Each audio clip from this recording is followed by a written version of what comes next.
Hello, hello. We are gonna stream for a little while, everybody. At least that's the plan. It's the current plan. Doing it early today. Let's see. Get that chat up. Hello, everybody, and welcome back to another weekend edition of the Party Goblin stream. And I'm back playing more Pathfinder, Wrath of the Righteous. And I hope you're ready to play, because I sure am. So, a beer to all of you. Got a lovely, lovely little beer here. Very delicious. It's very strong, called Three Philosophers from Omen Gang.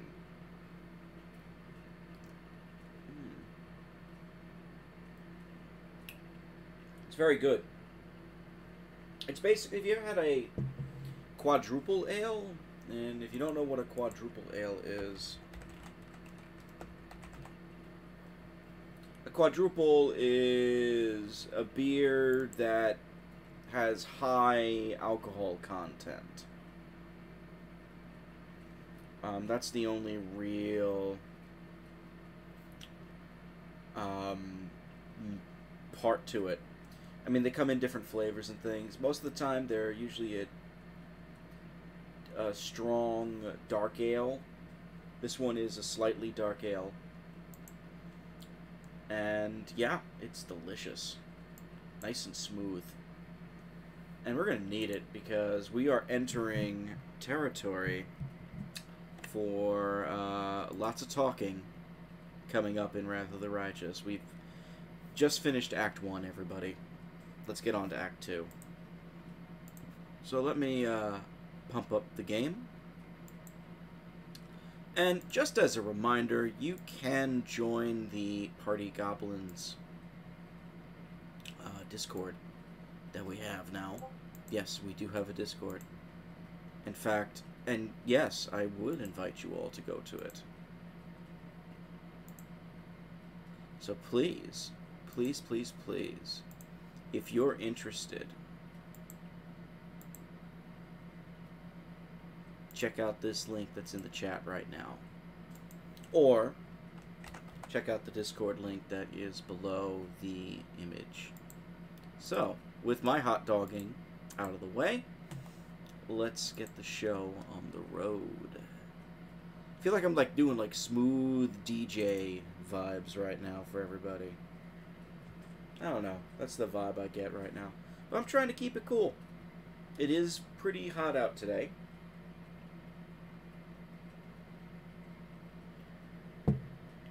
Trying to keep it cool.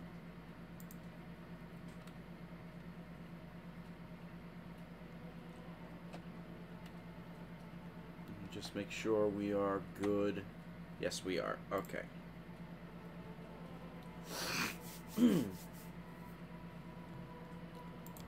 So we just defeated Minago.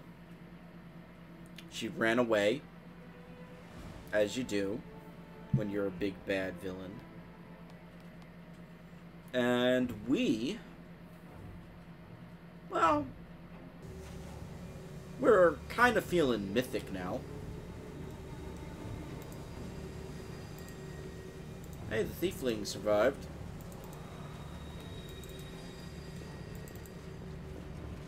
There's...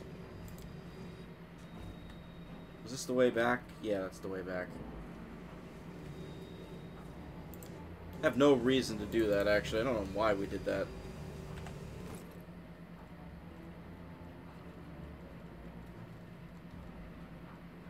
We did drop everything, right?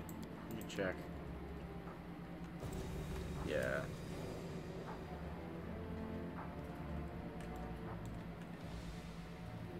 Everything was dropped over here somewhere. Well, maybe there is a reason to go back. I'm trying to remember. This is the way we came in.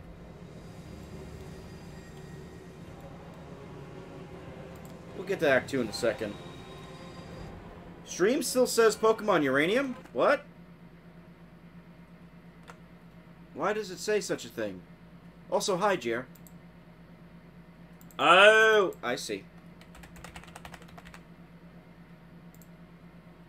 I forgot to fix that. How about now? Is it still there, or are we screwed?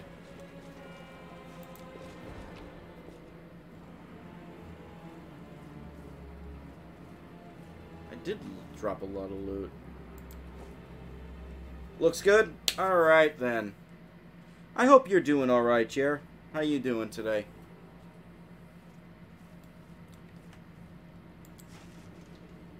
Let's get back upstairs.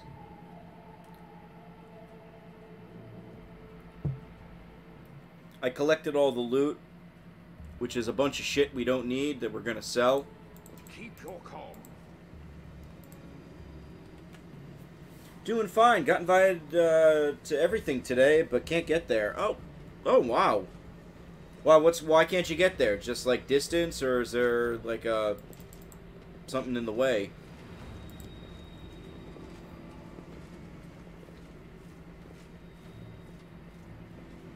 Come on, get across that bridge. Dog sitting this weekend. I understand that. There are many roads to success. Oh, the inventory weight is still too great. Shit. Alright. Drop everything still.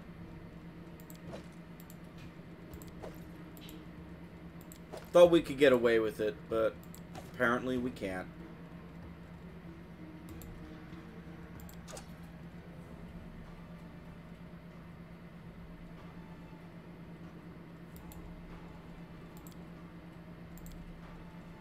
Probably should have waited. And say what you want about Jatsy. Everyone says he's adorable, but I don't want to introduce him to cats. I don't blame you. I mean, cats are nice, but they can be vicious if you're not careful.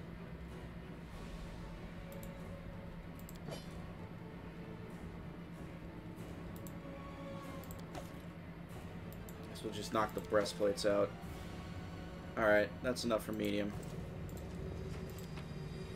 Ah, well. Collect it all anyway. That was a waste of time. Whatever. Got to talk.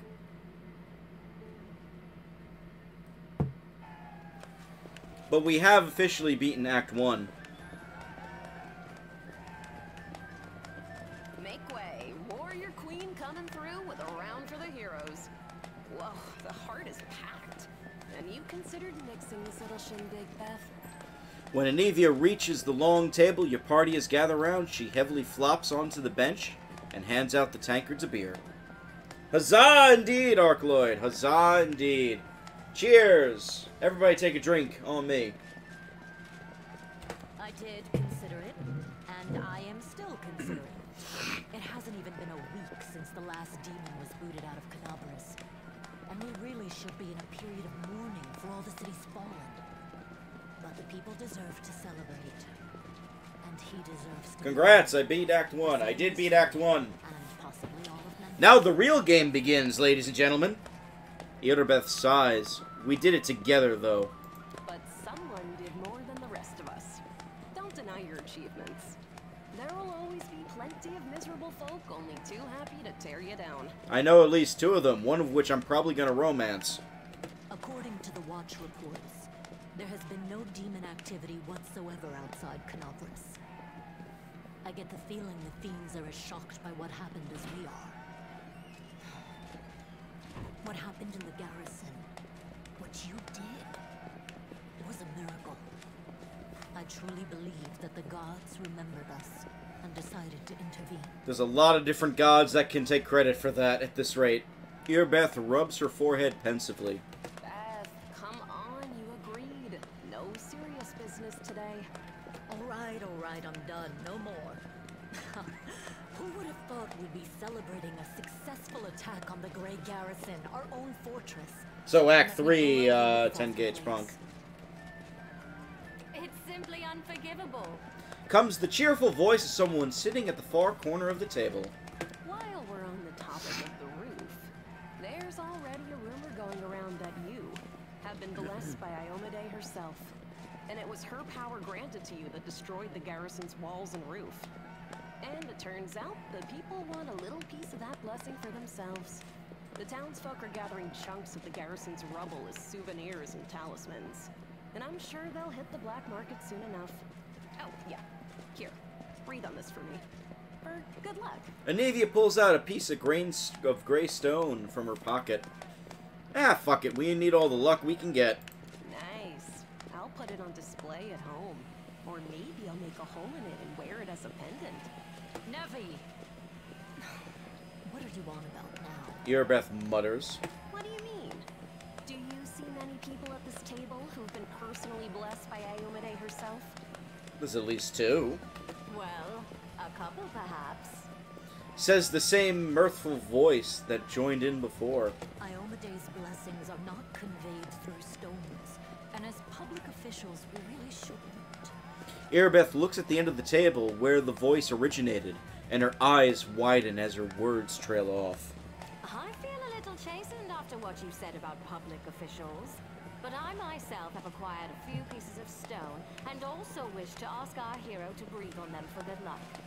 So, what now? Are you going to toss me out of this fine establishment? The woman, dressed in unshowy finery, raises her eyebrows. I really like how they characterize Queen Galfrey in this game. It is a lot better than what was in the Adventure Path. She is a very interesting character, to say the least. Your Majesty. Yes, it is I. I made the journey here to deduct the cost of repairing the garrison roof from your salary. We have not been introduced.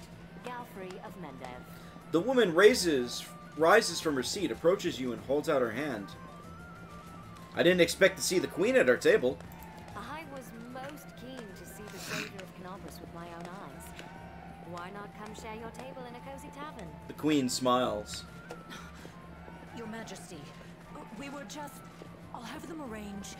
Erebeth, finally recovering from the shock, bolts to her feet. Calm yourself, Commander. I deliberately came here without any fanfare because I did not wish to draw attention away from our honored hero here. My personal guard and the force I brought with me are standing watch outside the city. I ordered all your sentries to stand down. They also deserve a break. Every person who tirelessly fought to save Canopus will enjoy themselves today. And my reinforcements will ensure peace and order. Well, that's good. We get a day of rest while everybody else is risking their lives. I approve. So, will you actually join in the celebration, Your Majesty?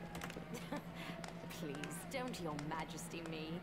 We are in a tavern, not my court in Nerosian. Address me as you would any comrade in arms. The Queen laughs. Concerning the celebration, as you can see, I already invited myself. I couldn't pass up the chance to meet the new hero all the Crusaders are talking about. And soon, not just Crusaders. We'll all need to get some rest. Because grand new deeds lie ahead, yes? Among many things. Your Majesty, my dear cousin. Oh, Duran, you saucy little boy. Count, I admit I was surprised to learn that you valiantly joined the ranks of the city's defenders. Pleasantly surprised. I live to please you, my queen. My first thought when Discari cruelly robbed us of noble Terendelev and half of Canobris' crusaders in one fell swoop was of you, my queen, and of how these events would weigh heavily on you. No one could have foreseen the demon attack, and we have so successfully held the defense here for 4 heroic crusades. I love how they're basically dancing with their words right now. I'm going to drown him in the nearest well this very night. Erebeth mutters. I value your dedication and your eloquence. I hope you will continue to aid our soldiers. The Queen gives him a genuine smile. Not a chance. Ha! You know that I am not made for the front lines. Excellent bash, but alas, I really must go. Important matters to be getting on with. A new shipment of wine from Kionin, and 3 beautiful creatures of the same provenance. But I will most assuredly come to say my farewells before your army departs on its campaign, which wherever it may lead you, will undoubtedly be crowned with victory. Oh, Dayron, you're not leaving that easily, my friend. I shall hold you to that, Count. And now allow me to devote some time to the hero of the evening. I did not come here solely to give you this chance to celebrate, but all serious discussions and official announcements can wait until tomorrow. I have big plans for all of you. The Queen smiles archly. Especially for you. But I want to keep you in suspense for a little while longer, so I shan't say another word. Let us mark this victory. My first toast is to you, the hero of Canabras. Now, what are we drinking? Well, I'm drinking Three Philosophers, which is a very delicious beer, everybody. But for them, sky's the limit. The fires of Canabras have died down. Now the army's path leads to the walls of Dresden, a fallen citadel that the Crusaders have been trying in vain to reclaim for 70 years. The new piece on the board might give their efforts some added momentum. So basically, we're going to try and break a siege with our own siege. I approve. But I hope you enjoyed Canabras, because we're not going to come back for a little while. We'll see it again, but much later. There's actually quite a lot we got to do now. I'm apparently still drinking from the tavern. What the fuck? Rise, warriors. Dimension door break sieges. Today is a day of sorrow and pride. And a day to drink your ass off in front of the troops. Look at that. What the fuck? I love it. Despite demonic treachery, our heroes repelled the attack and saved the city. I, Queen Gorfrey of Mendev, declare this day the first day of the 5th Crusade. This is awkward as all hell.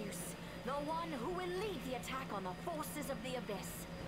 The hero of Canabras, Knight Commander of the 5th Crusade.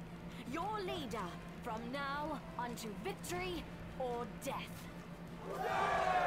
Hooray! It's time to rest. Everyone is dismissed. Everybody sit down and drink like I am. There. The troop This is review so bad. finished. Oh my I'll god. give you some time to look around the camp, and then I shall expect your presence at headquarters.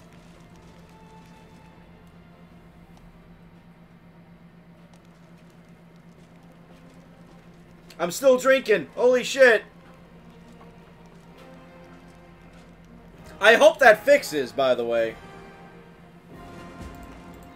It's not. Oh my god. Oh my god.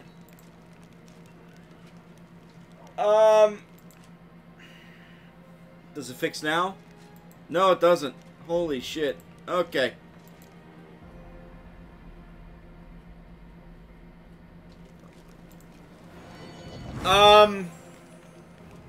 The perfect adventure.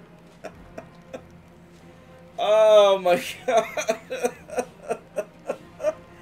Oh, I've never seen that bug before. Alright, what happens if I cast a spell?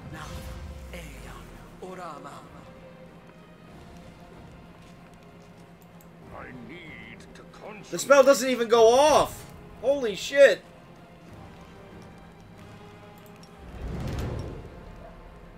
Oh, no. Okay, we gotta, I'm sorry, folks. We gotta load.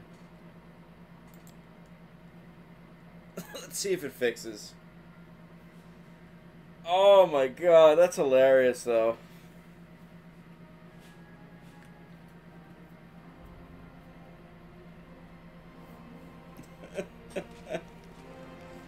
Okay, we're good now. Watch out for trouble.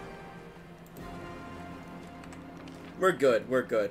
We got a lot of places to go, a lot of people to see. Yada yada. Horgus is here. He's arguing with people. Woljif is here. Jernga is here. Good day, do you remember me? I am Jernog. We spoke in the Defender's Heart, so you're the commander of the Crusades now. Eris still knows it's hard to imagine someone worthier of taking up the post of the savior of Canabras. May the good gods help you prevail. Have you joined the Crusade? Don't take it amiss, but no, I haven't. I have my own task. I am needed in Chili Creek, a tiny hamlet which, due to some oversight, has been left without a priest these many years. I'm about to set sail for there. I'll be making my journey along Old Man Sellen. And we already talked, right? Yeah, we talked. Cool. And we got Woljif. Did you know that the queen does people keep her waiting? I don't, but I know better not to. Some blah blah blah. I don't know. I'm not really paying attention. Hey, we got some stuff. Keep your calm. Horgus is arguing. Ah, Wilser! This would be me if I was an adventurer in real life, folks. The burly soldier with an impressive beard greets you with a broad smile. Wilser Garbs, the camp quartermaster at your service. How may I be of help? What are your duties around the camp there, buddy? A little bit of everything. What's an officer to a soldier? Strict father. So what does that make a quartermaster like myself? Something like their mom, if that's what. I make sure the lads have everything they need to defeat the enemy and come back from battle in one piece. Wilson starts ticking off his fingers. That means food, firewood, medicine, tents, mended clothes, fixed weapons. The horses have got to get fed and watered. The camp's got to be fortified by the evening and broken up by the morning.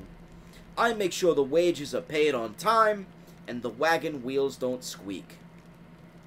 And then there are reports. Gods, until you asked, I never realized how many duties I actually had. What are you doing here? Tell me about yourself. The quartermaster looks at you sheepishly. There isn't much to tell, really. I was born in Canabras in a humble family. I got an education, taught myself to read and write, got drafted into the army, spent 3 years as a shield bearer in the first line. I left after I did my time and joined the Stonemasons Guild, then moved on to the shipwrights and rose to a crew chief. Sailed to Iboria twice and returned with goods, made some money, built a house, but haven't started a family yet. I think I will after we're done with this war. But a few years ago, something started gnawing at me. I got this feeling like I needed to go home, that there was a storm heading for my native city. And then there's trouble in Mendev. There's only one thing to do. You go to the recruiter and sign up for the army, and so I did. At first they wanted to make me an infantry sergeant, but then they decided to be better fit in the supply department. I can take care of an army property, and I'm pretty handy around a warehouse, not to mention I know how to manage a band of helpers. And so that's how I became a quartermaster. Wilser gives you a shy smile and shrugs, as if this were a wholly unremarkable story typical of any crusader. You are not unremarkable, Wilser. You are awesome. What do the soldiers think of the new commander? They mostly tell tales about your unusual power, but they don't shy away from talking about you as a person, too. Soldiers are always like that. If Iomade herself descended from heaven, you'd bet they jabber on about how she grips a sword and how good she looks in her mirror. All the soldiers talk about your music. All the soldiers talk about is your musical talent. That's good in a way, because lots of recruits started joining up just to listen to you play. Then again, if you decide to start singing in the middle of the camp, it might end in a mass dereliction of duty, because even the sentries would leave their posts so as not to miss it. I feel like that's a jab at like Dragon Age Inquisition or something, but that scene is still awesome in that game. So, we got shit to sell. Take all our junk. My god, that's a lot of junk. We don't need the spears. We don't need this.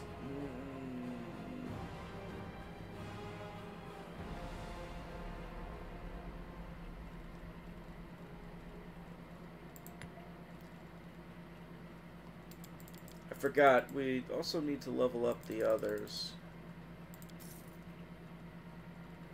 But there is one item here that I do want to pick up before anything else.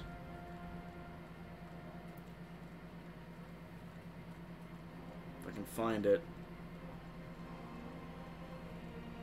Magic armors and everything are coming in now. Ring of protection would be good.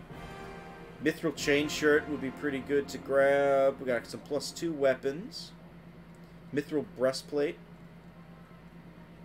The ruse dart, +2 dart. Can flatfoot somebody with a critical hit. That's pretty solid. Blade of order. If it lands a hit on a chaotic evil creature, -1 penalty to damage rolls. That's fucking nasty. Rock of Nature, +2 insight bonus to AC against natural weapon attacks. Wide Sweep, +2 damage to all adjacent enemies. Axiomatic Dagger, Corrosive Light Hanger. God, we got a lot of little good weapons here. That actually might be worth getting. But does he have? He doesn't have it yet. Ah, he doesn't have it yet. I was hoping he had the bag of holding. I think he gets it later then.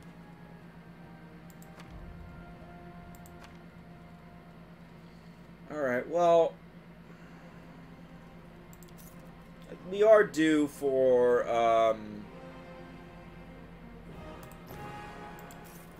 some equipment upgrades.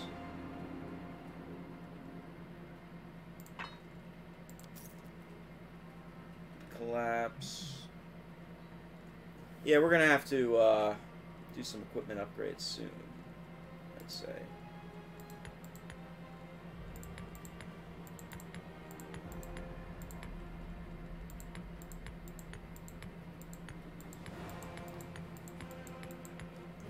I got a couple of those. We don't really need them.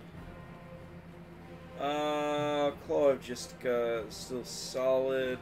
Falchion can go. The bulky pick. Not really a weapon we're going to use, so knock that too. Alright. We are going to upgrade our weapons soon. First, we have a couple more people we got to give levels to and give mythic to. So Ember first. We're sticking with Witch for her for now. Give her Arcana. Use Magic Device. And let's throw in some Knowledge. Actually, no, keep that. Knowledge World. No, she's been bold in Religion, so.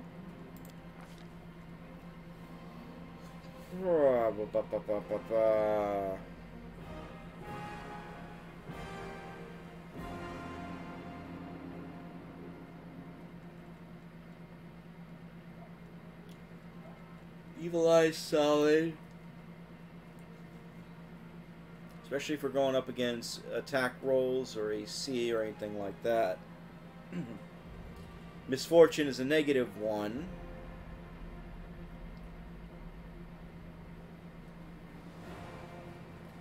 And Evil Eye will save, but it'll last longer. Do Evil Eye.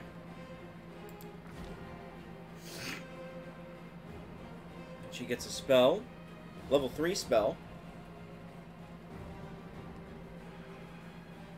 Ray of Exhaustion's a solid one.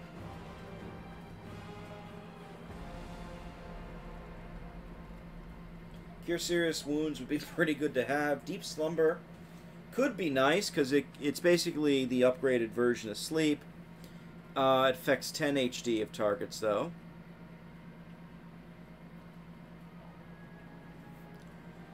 Dispel Magic is almost standard.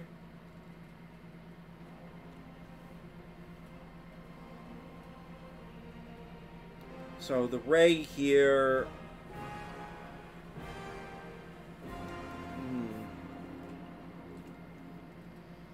Okay, chat, what's your thoughts? I'm thinking either Deep Slumber, Dispel Magic, Ray of Exhaustion,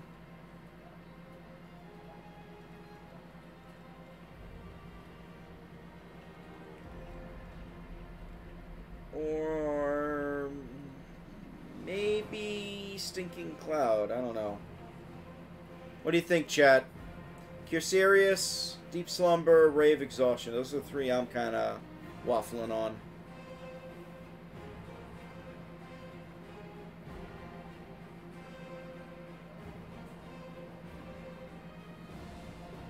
If anybody has a thought, let me know.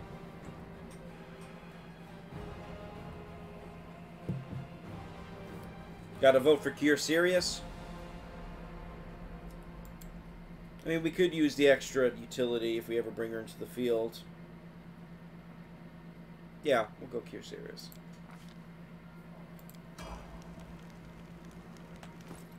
So that's her class. Now the Mythic level.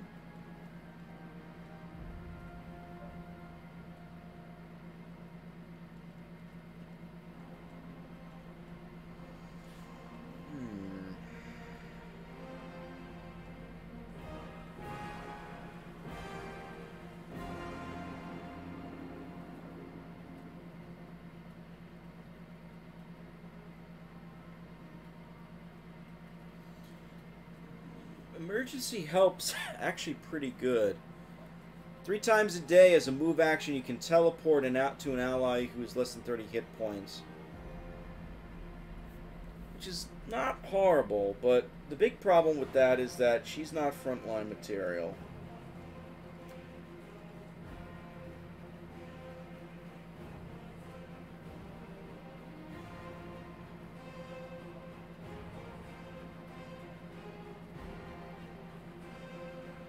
This is ranging shots is going to be massively good later.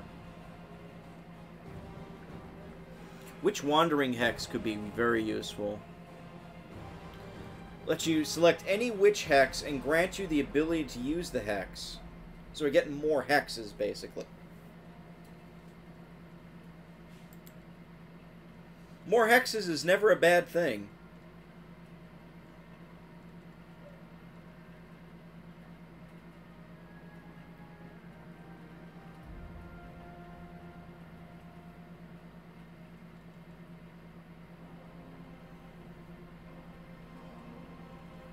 Yeah, we'll go with that.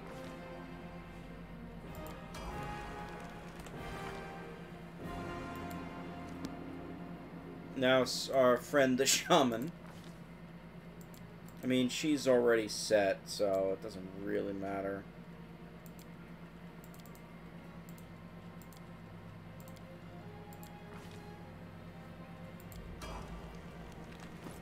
But mythic level.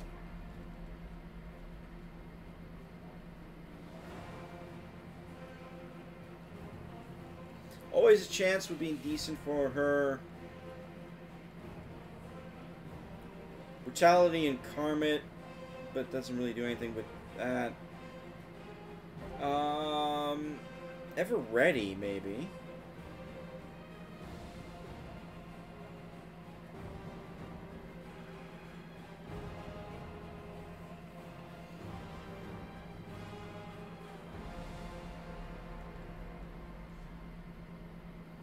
We could also give her a second spirit.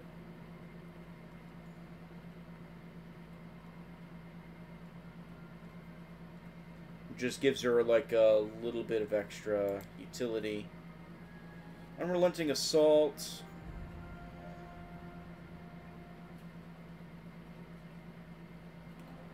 Which can just stack up. Yeah, we'll go Unrelenting Assault. Might as well keep her as the frontline fighter she is.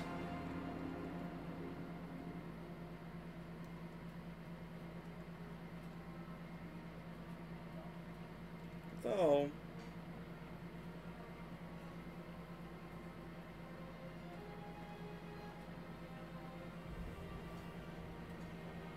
Actually, leading strike might be really good. On any ally attacking the marked target deals additional divine damage per your mythic rank. Yeah, let's give her that.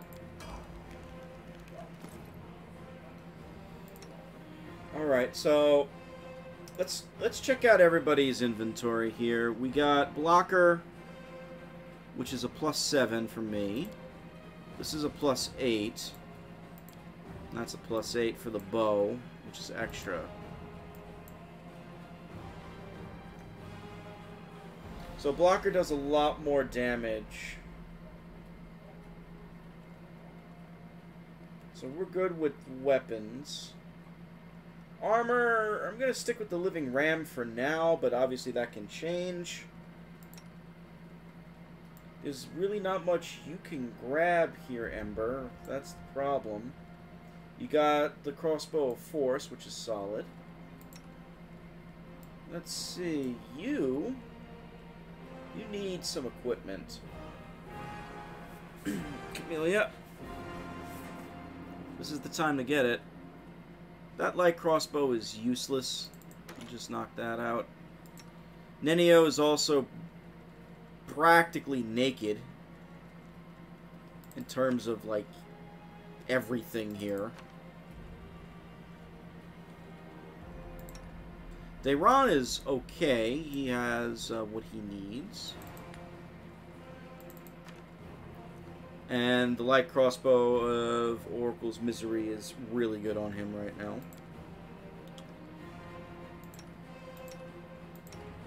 Lan, he has the Ring of Sharp Strike.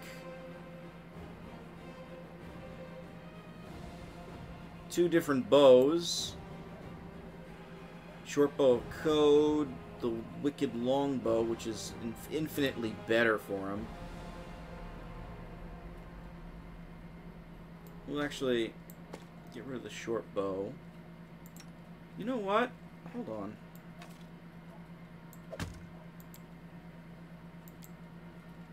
That's the better weapon for her.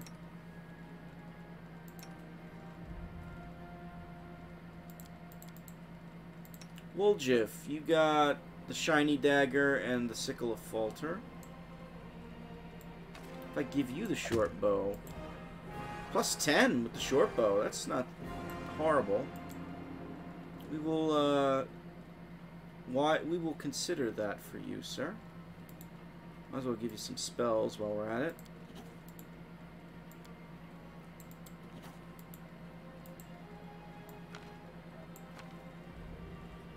What's this? Scroll of Curse Weakness. Ooh.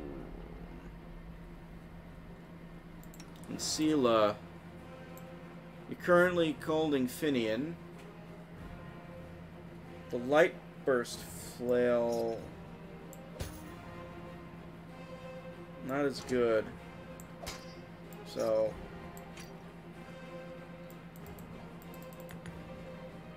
you're still a level down.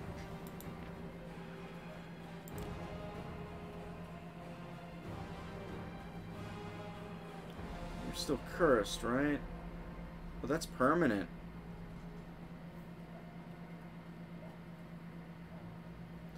We need a restoration spell. We gotta buy that, I think. I don't think we have the scroll for it. We have removed disease. Not restoration. Alright, well.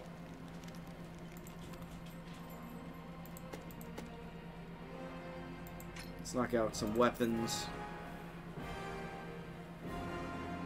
Light crossbow +1 is a pretty solid one,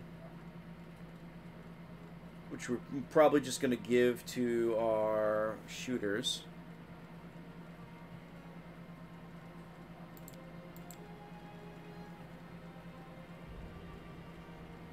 Curious, do we got anything else? The composite longbow +2 is super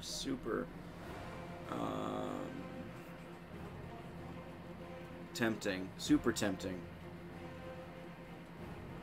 Amulet Jousting, that's for Braces of Rough Landing. That's situational, but we will be fighting things on wings throughout the game.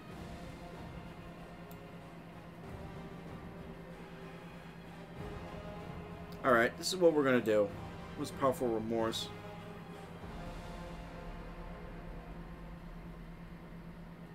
A vicious weapon. 2d6 points of damage to the opponent and a d6 point damage to the wielder. Oof, that's pretty rough. This, however, is really good. Plus 10% chance to miss due to concealment, with a +2 scale mail. That's pretty solid. Who can wear that? That's a medium armor, right?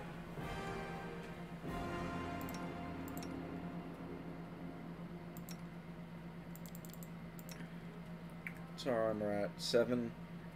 The living ram.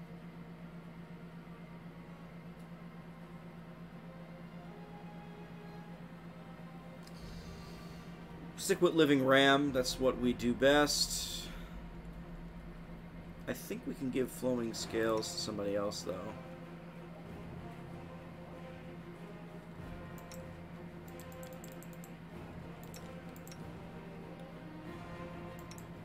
I think we'll give it to you. Get rid of the Crypt Raider armor, because that doesn't do shit right now.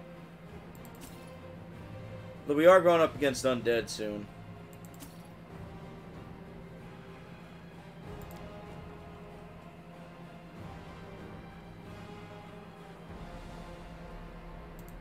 Time to get rid of Marching Terror. I really like the Scythe, but negative energy doesn't really do anything here. The Collapse is powerful.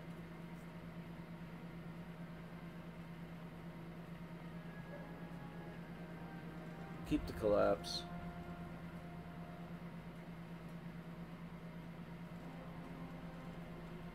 Yeah, we'll do that. Get rid of those two.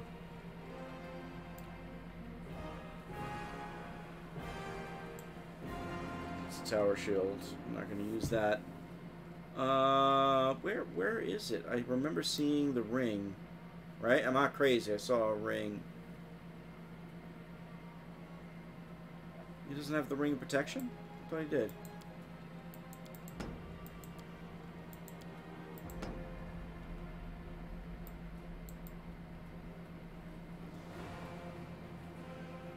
There's the weapons, the armor. There it is. He did have a ring of protection +2. That we are getting. Let's see. We're at 24 armor class, so make that 25 for us. You're on the front line, so you get it. Okay. We should also save here. Probably should have done that before. Check out the rest of the camp. Hello. Oh. Grandma Gretlin, the director. A well-dressed old dwarf is lecturing a motley company, shaking her ladle at them belligerently. Noticing you, she flings up her hands. Good afternoon, your commanderness. Do you remember us? We're the crew from the next-door theater company, the one you saved in Canabras back when you weren't your commanderness yet. As you can see, we've come on the campaign with you. We signed up to clean pots and mend the soldiers' clothes. Keeping up a theater's expensive, so we all have to take side jobs. But we won't stop what we're doing. We're going to put on a play about your legendary feats. Of course, the crowd scenes are difficult. We can't find the right people to play the hordes of demons, and we decided against using a ritual to summon real demons. Luckily, we have Master Kem. He's invented a way to solve this problem using sound. Kem the Sound Master. We've caught a pig and some piglets who ran away from a burned-out village. The glum and husky half-orc mumbles softly. We put the piglets in a box and scared them a little, and the sound they make is just like an approaching demon horde. But the most important question is, of course, choosing the lead actor who will play the great Knight Commander. We had a right Barney over it, breaking a number of lances, as well as a shovel, a rolling pin, and a set of back scratchers. but we just couldn't decide no matter what. Maybe you can help us. We have 2 candidates that are most suited to the role. One will have the honor of conveying your heroism upon the stage, Commander. So, we have the choice between a gnome and a cyclops.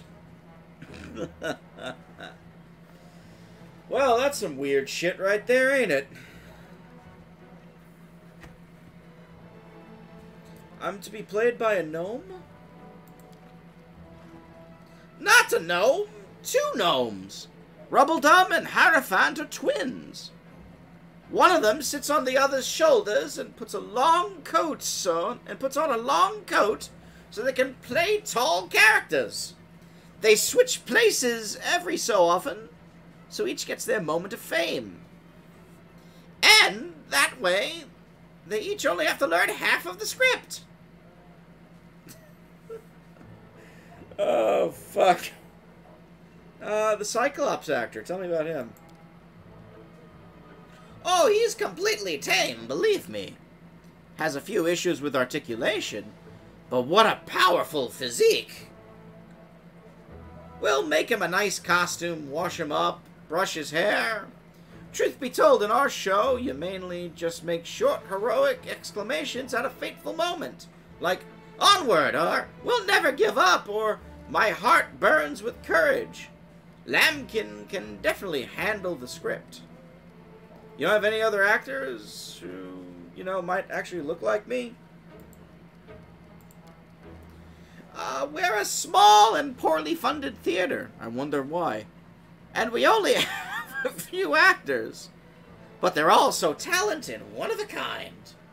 I've chosen the ones that are the best to fit your role. Trust my vision. I have more than a few successful plays under my belt. Alright. Right.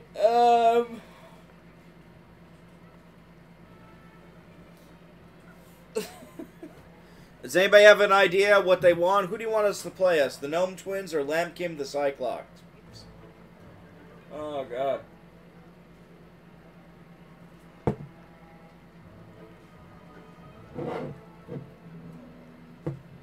My gut says we go for Lambkin, just because the sight of it would be hilarious.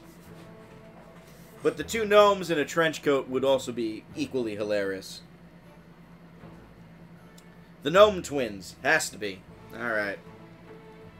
Gnome Twins it is. Grandma Gretlin. Wonderful! Sorry we took you away from all the important things heroes and commanders do. We're off to rehearsal. I mean, first we'll wash some pots, then we're off to rehearsal. Let's go, you lazy lumps! Don't embarrass old Grandma now! Oh, boy. I would like to remind everybody that we will see the results of this play later. It will be glorious. Or a fucking mess. I mean, kind of goes both ways, doesn't it? A group of soldiers is talking loudly, laughing joyfully at and passing around a flask. So picture this. My sword is by the fire, there's 2 goblins about to snatch it, and 3 more digging through my tent. And I'm sat in the bushes wearing just my mail shirt, wondering what the blast to do. An old mercenary taught me about the mail shirt. You can't sleep in armor, but it's not so bad in mail once you get used to it. Too bad no one told me not to go into the bushes without my sword. So what'd you do? What did I do? I barked like crazy. Goblins are afraid of dogs, you know. So they all went wild and started running around. I spot my sword, and they spot me. So I jump over to the fire, wearing nothing but my mail shirt. And I grab my sword, and I yell in my big tough voice, "Oh, Inheritor, grant me the power to crush these filthy creatures!" My sword shining, the goblins are screaming. I jump to attack them, and they fight back, but I fought them off somehow. But ever since then, I never take a step without my weapon. Sela takes a sip from the flask. Ha ha ha! That's some story. Hey, stop. Stop gulping. Leave some for us. We've only just set off and you're already drinking? And with the queen in the camp? Stop this at once. No, fuck that. The knights quickly snap to attention. Sela raises the flask and says loudly, "Right you are, Commander Tirablade. We are but drinking to the Queen's health. Give me that flask. Give me a sip too, to Her Majesty's health." Earbeth rubs her forehead with the palm of her hand. "Commander, are you sure this is the right way to train your soldiers?" "Never mind, it's your business." "They'll be fine, I think. And if not, well, they'll be dead, so it doesn't matter."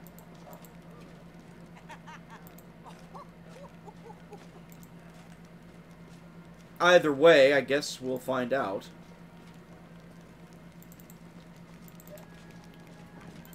Let's see. Oh, there's some loot.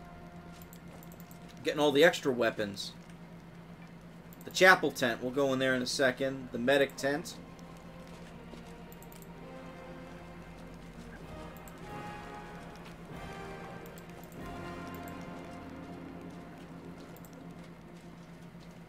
Just making sure we grab everything in camp.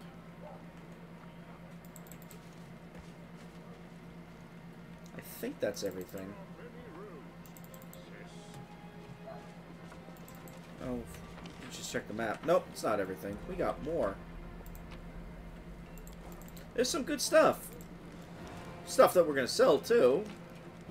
I love it. We're just stealing all the weapons and selling them back to the camp because, you know, that's what you do.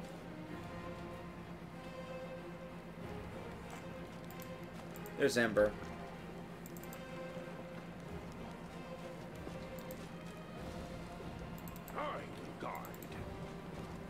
Crusaders.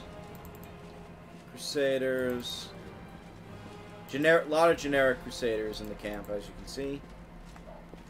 Lots of little weapons we can grab. Focus on the goal.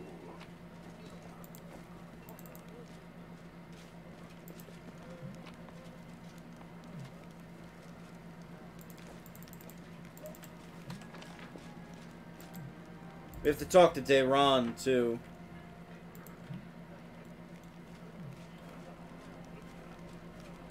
Speaking of which...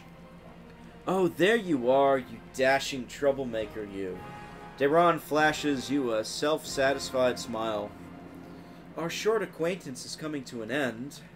Very soon you will depart on your crusade, where you'll scrape by on horrible rations, struggle vainly to fall asleep amid snoring soldiers, be rudely awoken by the freezing cold, and have to look upon the dour faces of self-righteous prigs before you finally perish in the maw of Sun Demon. I have a journey ahead of me, too. I've just rented a sailboat in the south. I've also hired an excellent chef, and a host of other entertainments. Well, to each their own, I suppose. Dayron pauses, then suddenly adds a more serious voice. You know, I am genuinely sad to see you go. If it sounds like mockery, forgive me. I cannot switch off my venom gland on a whim, you see. But you intrigue me.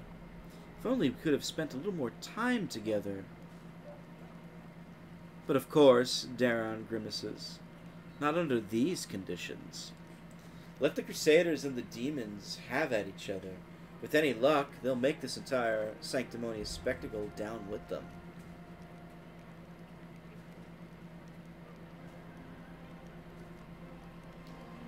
Oh, yeah, you intrigue me too. Fuck it.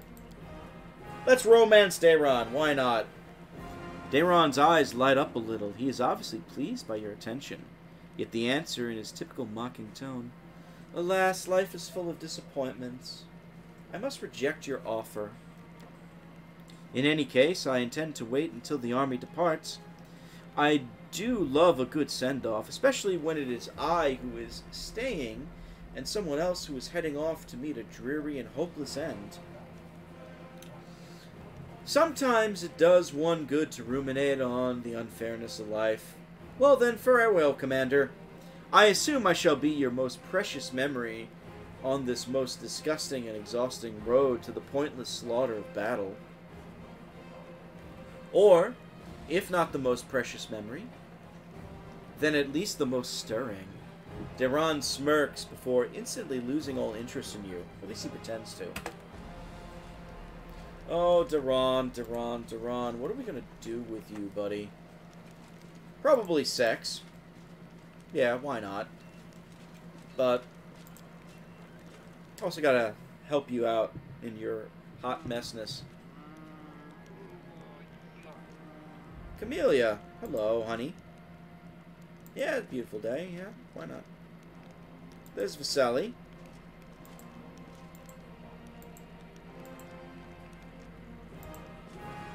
Yeah, they're not answering. Okay, never mind.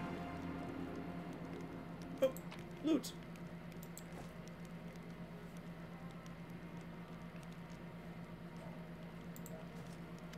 Oh, now they're answering. I thought we did these already.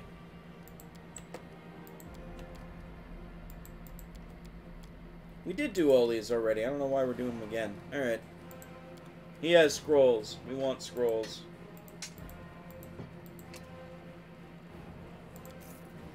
We want some very specific scrolls.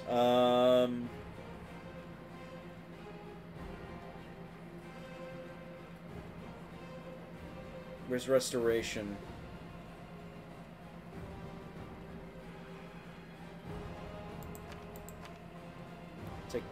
Take 3 of those.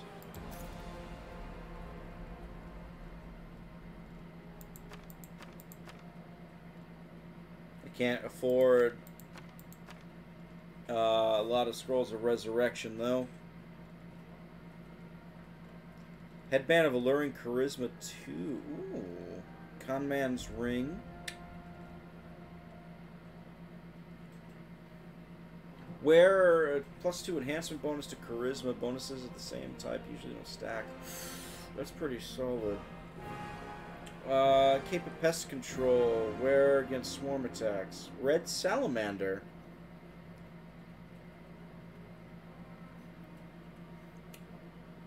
That's a fucking very good. Yeah, that's good. We gotta get that eventually. Scroll of Freedom of Movement. That's pretty solid. Bookworm's Headband.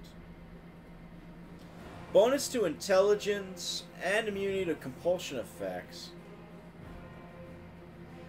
Specialist Belt. Uses scroll or potion. Gives +1 to the caster level. Coin of Protection. Damage resistance 5 for a minute a day. Okay.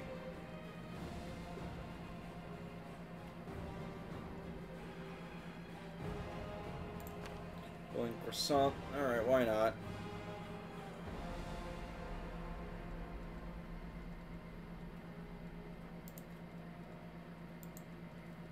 Might as well get the level 3 versions of those.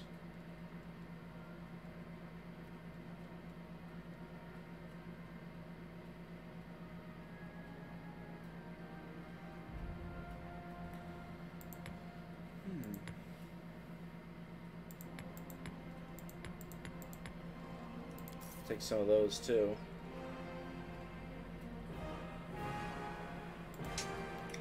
Take the claw just because we're not going to use it.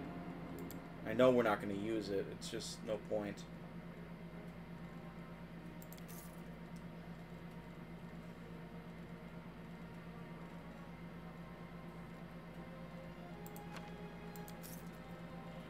Alright. That'll do.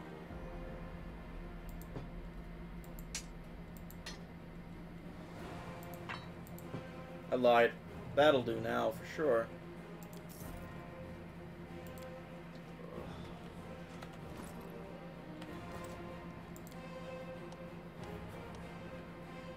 And, oh, you can't pass up a recipe, especially for something called a glowing croissant.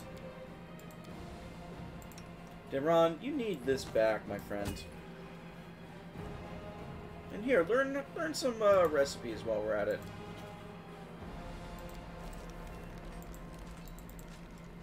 So we'll deal with that. This is the chapel tent. We got Torag, Sarenrae, Desna, the whole Sanctifique place, Iomedae, and Aristil. Basically all the good gods in the setting. Almost all of them.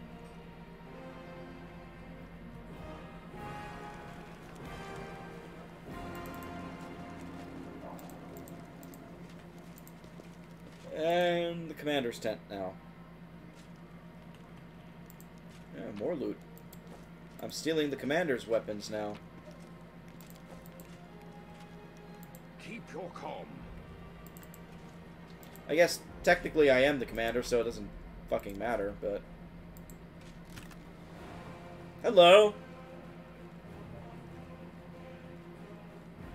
Lots of stuff in here. Look at all... my god, look at all the loot. Ah, Social! There are many roads to success. Nura and Leoter.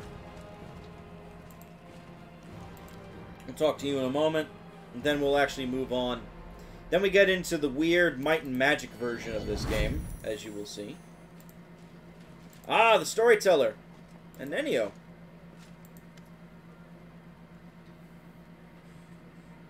The old elf smiles when he hears your footsteps. Allow me to congratulate you on your victory, and on acquiring mythical powers capable of casting down the strongest of demons. I got the page you were looking for from the Grey Garrison. Yeah! The Storyteller carefully takes the page from your hands. His fingers touch the ancient letters gently, examining them lightly, following their lines. I see myself. Young, energetic, able to see. Oh gods, have I found the key to my past. Finally, I will find out what my own mind has been hiding from me. The elf's expression becomes withdrawn. The wrinkles on his face soften. Thank you, Cher Bagheera, and please, follow me to my story. Let us embark on this journey together. The Storyteller inhales sharply a few times and begins his story. Are you ready, everybody? They are leaving. The people of Kyonian faced the coming earthfall and admitted that they were incapable of handling this disaster. Proud rulers, artful crafters, brave warriors, wise mages, and skilled healers, all of them hurry to the gate of Sovyarin, looking around fearfully. A clean, safe world is waiting for them there. My people decided not to fight for Golarion. I am ashamed, and I am sorry for them. Their hearts wavered in the face of the catastrophe, but my will is strong. I am staying. My kinfolk are looking at me angrily. How dare I diminish their decision with my recklessness? My choice makes them cowards, traitors of their own home. One of them, my former mentor, looks at me bitterly. He hands me a neat notebook with a tree bark cover. In case you change your mind. With a heavy sigh, he returns to the line of those departing. Forgive me, brothers and sisters. I watched the gate of the Sovyarin stone close, separating me from them.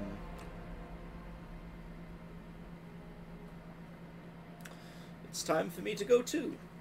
I open my master's notebook. There are his notes about traveling between worlds. In case you change your mind. He hopes the burden I shouldered voluntarily will be too much. I will lose heart and find my way to Seviaran. That will never happen. My mouth set stubbornly. A tear, I tear my master's notebook to pieces. I use my forced pride as a shield against my fear of what is to come. Your mentor's a mage, so you must be one too, yes? Yes. I am an archmage, and this title is well deserved. I have acquired delicate mastery and succeeded in many areas of magic. But curiosity has always pushed me toward new knowledge since the first day of my apprenticeship. Why did the elves decide to flee and not fight? The storyteller's lips purse with disdain. They were afraid to lose what they have. They were rulers, long-lived and powerful. They valued their lives and sunshine too much to enter the fight with the aftermath of Earthfall. What's a Seviaran stone? A magnificent crystal bent into the arch by a mighty hand of an ancient divine creator. Our great gate to other worlds. It breathes power. It dreams of eternity. Why are you angry at your fellow elves? I spent many hundreds of years in Kainoan. I have always admired the way my kinfolk cared for the forest that was our home, but the rest of the world seemed to mean nothing to them. But I love Golarion. All its places, all the forms it manifests in. I traveled widely, and then came home and told my kinfolk about my travels. But they weren't interested. They only cared about Kainoam. Their lack of desire to hear about the wider world makes me sad and angry. What happened next? Earthfall happened at night. I am standing on top of my tower many miles to the north of Kainoan, and I see a blaze far in the south. I hear a horrendous rumble. The air is groaning, giving way to a huge rock rushing down on my world. And then a blow. Vibration that penetrates everything, reaching down into the bowels of Golarion and up to the vaults of the sky, crunching bones, blood from burst vessels, filling my eyes with darkness. Drowning in timelessness, along with countless denizens of Golarion. Never before have we been so united in our feelings.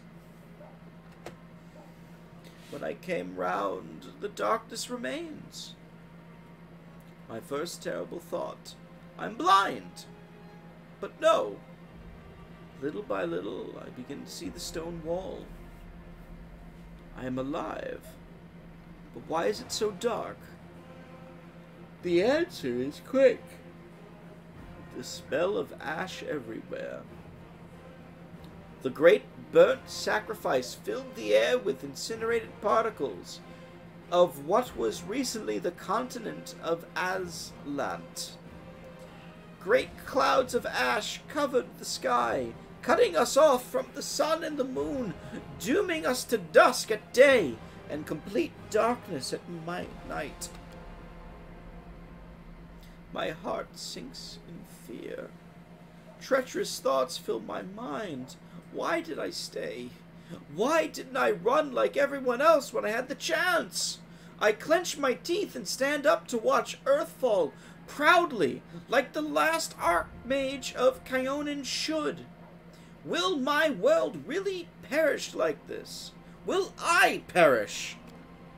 No! That will never happen! I am still alive, and I can fight Earthfall and the darkness.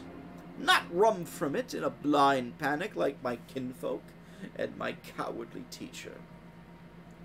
But what can I do? I will not stop the disaster. I will hardly be able to save empires from their destruction.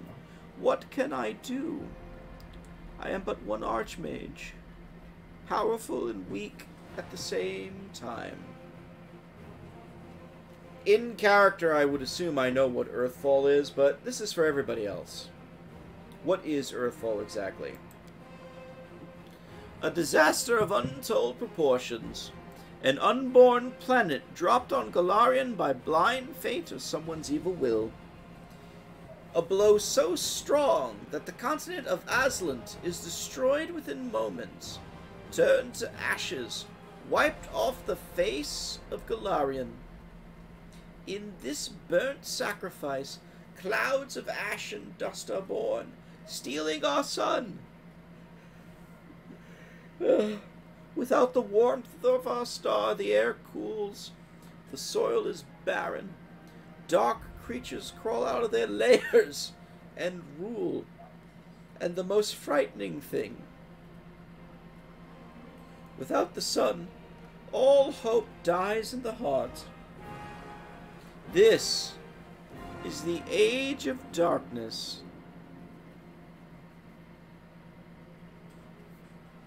Basically, their Dark Age is in-game setting. What about the tower you mentioned? It's my retreat to the north of Kyonin. My home away from home, my observatory. On its top, I watched the stars, and when they were correctly aligned, the other worlds as well. Here in the northern wastelands, I found the highest mountain and built a tower on top of it. On clear days, I could see the mist of the Lake of Mists and Veils in the east. That's how high I was. What happened next? I don't know. I need to think. My opponent, Earthfall, is much stronger than me. Without noticing, the storyteller raises his voice into a shout. It was merciless! It does not simply destroy life, it kills an era, ending the greatness of Golarian civilizations. They will sink into oblivion, be forgotten as if they never existed. I need to think! The elf suddenly winces and is silent for a few moments, as he calms his heavy breathing. Forgive me. I shouldn't have raised my voice. This story was much harder than many before it. Most likely because I played the main role in it. It is so strange to see myself, feel the emotions tearing me up inside, those that I felt a long time ago, and not remember them. It's like I split. I became both the storyteller and the main character. Too bad the story ended at that moment. Please, if you find other pages covered with ancient elven writings on your travels, bring them to me. I might be able to shed some light on my past. And we will find out how my story ended, and perhaps even why I forgot. Let's Earthfall again.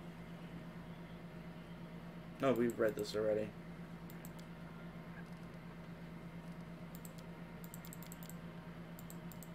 This is the whole thing. Thank you for the stories. Discuss the past with you. Thank you for the stories. Have you decided to join the Crusade?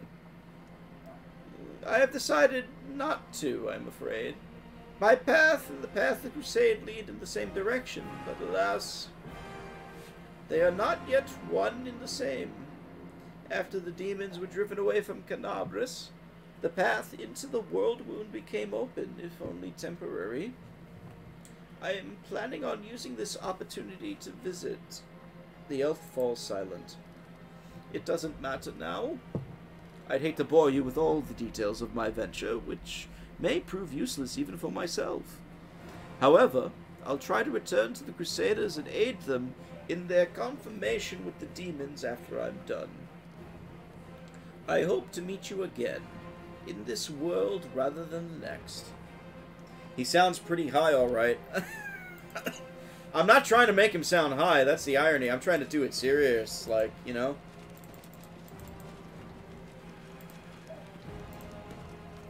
We did come out here to sell the last of the junk. So let's go to Wilser.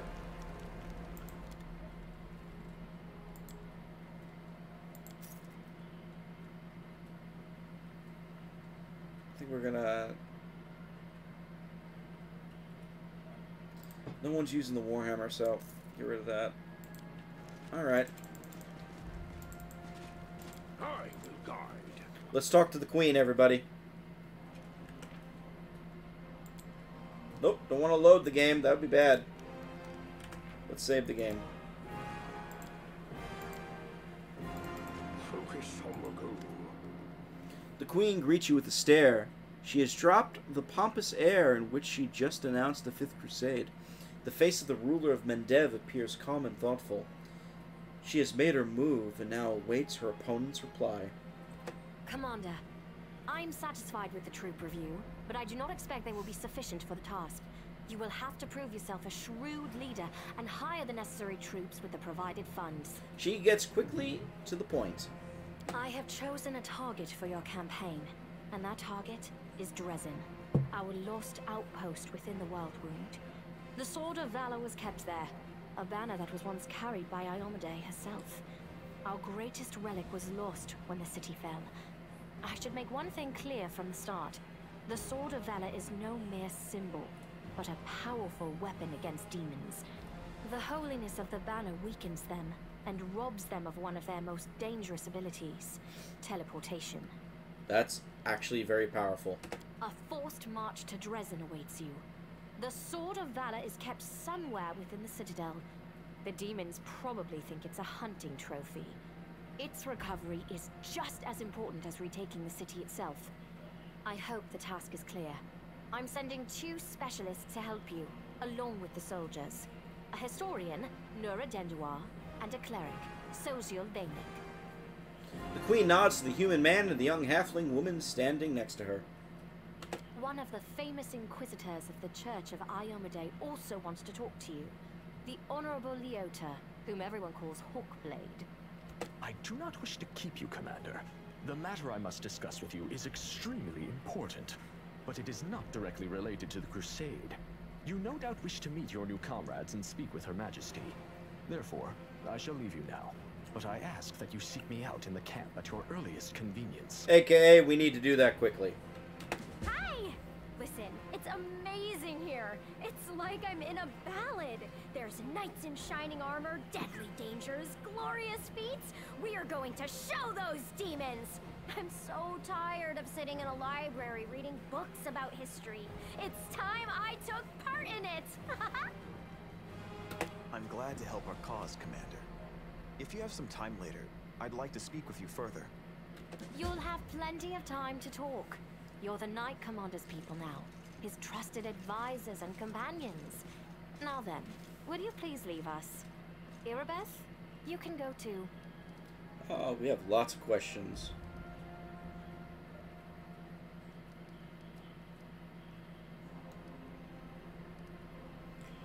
You should know I received an unusual gift in the caves beneath Canabras. In a vision, I saw the death of the angel named Lariel. Somehow, he was able to grant me the ability to reveal the light of heaven. Lariel. I knew him. He disappeared shortly before the Worldwound grew, and Dresden fell into the enemy's hands. In the chaos, we had more important concerns than investigating the fate of a single... Hey, just passing! I'm doing good. How are you? So righteous and beloved as Lariel. And afterward, matters took a turn for the worse. The angels left us to go on this special mission. We are going through the beginning of Act 2, as you can see. Lots and lots of talking, and me probably poorly voice acting. It is so strange to hear the names I used to hear when I was young. Like getting a message from the past. It is sad news, but it brings me back to the times when we strongly believed in our victory, and we rushed headlong toward it without fear. Could it be that such times have come again? Am I looking forward to Crusade mode? Not necessarily. Crusade mode is a little bit annoying. It's not... I prefer the the Kingdom mode in Kingmaker, honestly. Crusade mode just plays like a poor man's version of Might and Magic. Or Heroes of Might and Magic, I should say. Or King's Bounty for those who are the cool kids. Do you know the souls of angels from heaven were confined in the Wardstone? I had guessed as much. Many angels fought alongside us in the First Crusade. Heaven was unable to mobilize its full might to aid us, but individual Celestials volunteered to fight for our cause. Then one day, they all vanished, saying that they were setting off on an important mission. Not long after, Iomede's herald erected the first Wardstone in Canobris, and then the others in cities across Mendev. Even back then, I had nagging doubts. But my faith in Iomede easily assuaged them. It is for us to serve the goddess after all, not to question her works. Yes, a furrow forms in the Queen's brow. In any case, I am glad you did not allow the demons to commit sacrilege and gain control over the Wardstone in Canobris. We might have lost one of the Wardstones, but the chain is still standing. When we met at Defender's Heart, I never imagined you'd make me the commander of the new crusade. Some actions may be deemed bold, or even extreme. And beyond those, there are some you might call the Queen's last resort. I am not a simple monarch. I am at war with the Abyss. A war which has lasted over 100 years. I cannot allow myself the luxury of caution. In you, I see a chance. And I am willing to stake everything on it. The Queen allows herself a smile. No pressure, right? However, you cannot blame me for putting you in charge of the crusade. I only formalized what had already happened in the hearts and minds of many. People spoke of the power that descended upon you and helped you save the Wardstones from corruption and total destruction. Oh dear. Word of this feat quickly spread far beyond the borders of Mendev. There was no other person who could better fit the role of Knight Commander of the Fifth Crusade. So you know what that means? We're basically the dude in charge of everything now. What are you... Alright, what questions about Dresden? Of course. I shall answer. How did the demons conquer it again? That's a good question. Its walls were built by dwarf craftsmen, and the power of the Sword of Valor protected the city. Alas, where raging hordes failed, a single lying tongue was all they needed to succeed. The demoness Minago convinced a young and ambitious crusader named Staunton Vane that the banner belonged on the battlefield. He went on a daring and unapproved raid, and the banner ended up in the enemy's hands. The city fell soon after. Ever since then, for 7 decades, it has served as a citadel for the forces of the Abyss. Oh, we gotta change that. I saw him at the Great Garrison. He did defect to the demon's side. Oh, really? I wasn't informed of this. After Dresden fell because of Staunton, he was nearly sentenced to death. He deserved it. In wartime, men are hanged for far less. But you have no idea what a terrible sight it is. A raging crowd of crusaders baying for blood. Never have my fighters looked so much like the demons we are fighting. Galfrey frowns. I commuted Staunton's sentence and stripped him of his rank.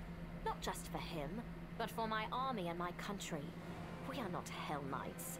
We do not maintain discipline with public executions.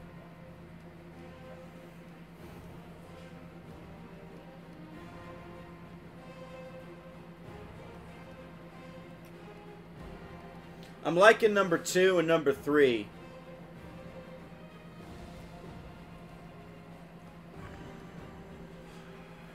I think we'll go with the chaotic a little bit here.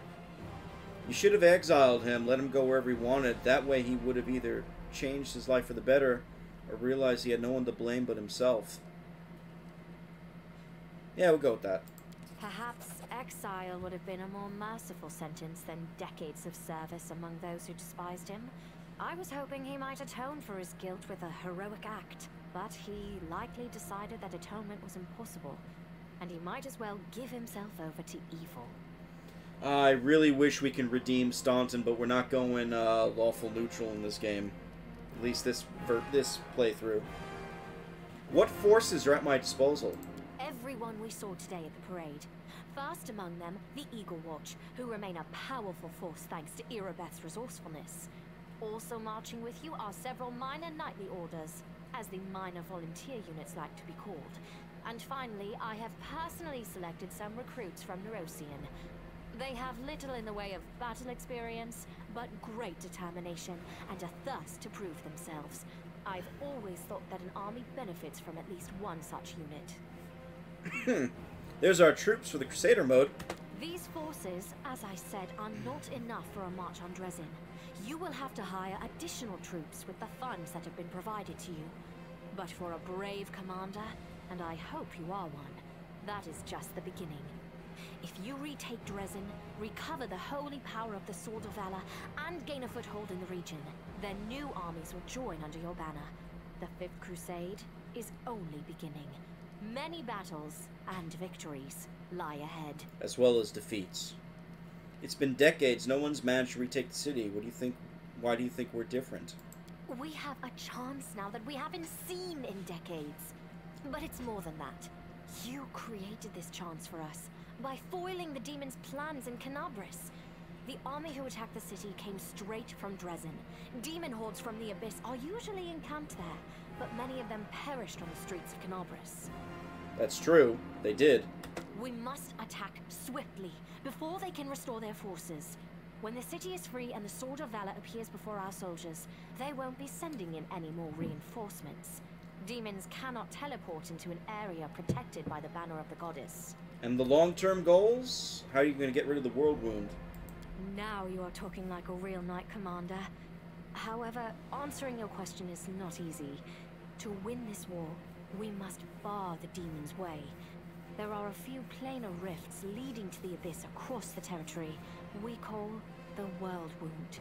The best specialists we could find have tried to close them on separate occasions, with no success, as you may have guessed. The Queen nods in approval, then frowns. The World Wound is more than just a chain of portals to the Abyss. We do not understand its nature yet. The methods of rift closure known to magical science simply do not work here. However, we have a hypothesis, and a rather well-grounded one, that we must begin at the source of the problem, the place where the World Wound was opened. That's a good start. That's a good start. The main rift lies through the city of Iz, and the Threshold Fortress, deep in the former lands of Socorus. We have never managed to fight our way so far, and gain a foothold to allow the mages to explore the origins of the World Wound. So, the next step, after you succeed in Dresden, is an offensive push deeper into the World Wound, with the aim of reaching Threshold. The very threshold of the Abyss. Wonderful. Alright. What are you gonna do? Overlooking a spot of insubordination just at the moment. However, I shall answer you. I shall prepare the defenses at Neurosian and all the other border cities and plan the future of the Fifth Crusade. Does that satisfy your curiosity, Knight Commander? You know what? Let's go Angel for this one. For now, I'd ask you remain with us. The campaign is the hope of the Crusade, and the blessing of Omade that you carry may be decisive in this battle. Here? A polite attempt to appeal to the conscience of an old sovereign? That was very weird that we just got the loading screen. I don't know if you realize what you're suggesting. If our enemies in the depths of the wound were to discover that I was with your army, they would immediately send their most vicious demons to attack. They would stop at nothing to be rid of me, and thereby sow chaos across Mendev. They're going to do that anyway, to be fair. But you are right. I shouldn't be sitting it out in the rear. I am a warrior queen, and a queen of warriors. Yet my fighters have forgotten what I look like. Fine. I shall join the crusade, but on my own terms. First, I shall assemble my entourage and lead the parade out of the camp. I shall catch up with you later, along with a few hand-picked bodyguards. We'll change our armor, and I'll become a knight of a minor order, and join the troops incognito. We need the Queen here. Makes the game much more spicy. Until we approach Dresden, no one should know I am among you. But before we storm the city, I shall show myself to the troops and join the battle. Let it be a surprise for the demons. I hope you won't complain of my company on the road, Commander, since you were the one who insisted upon it. Do you have any other questions? Galfrey chuckles.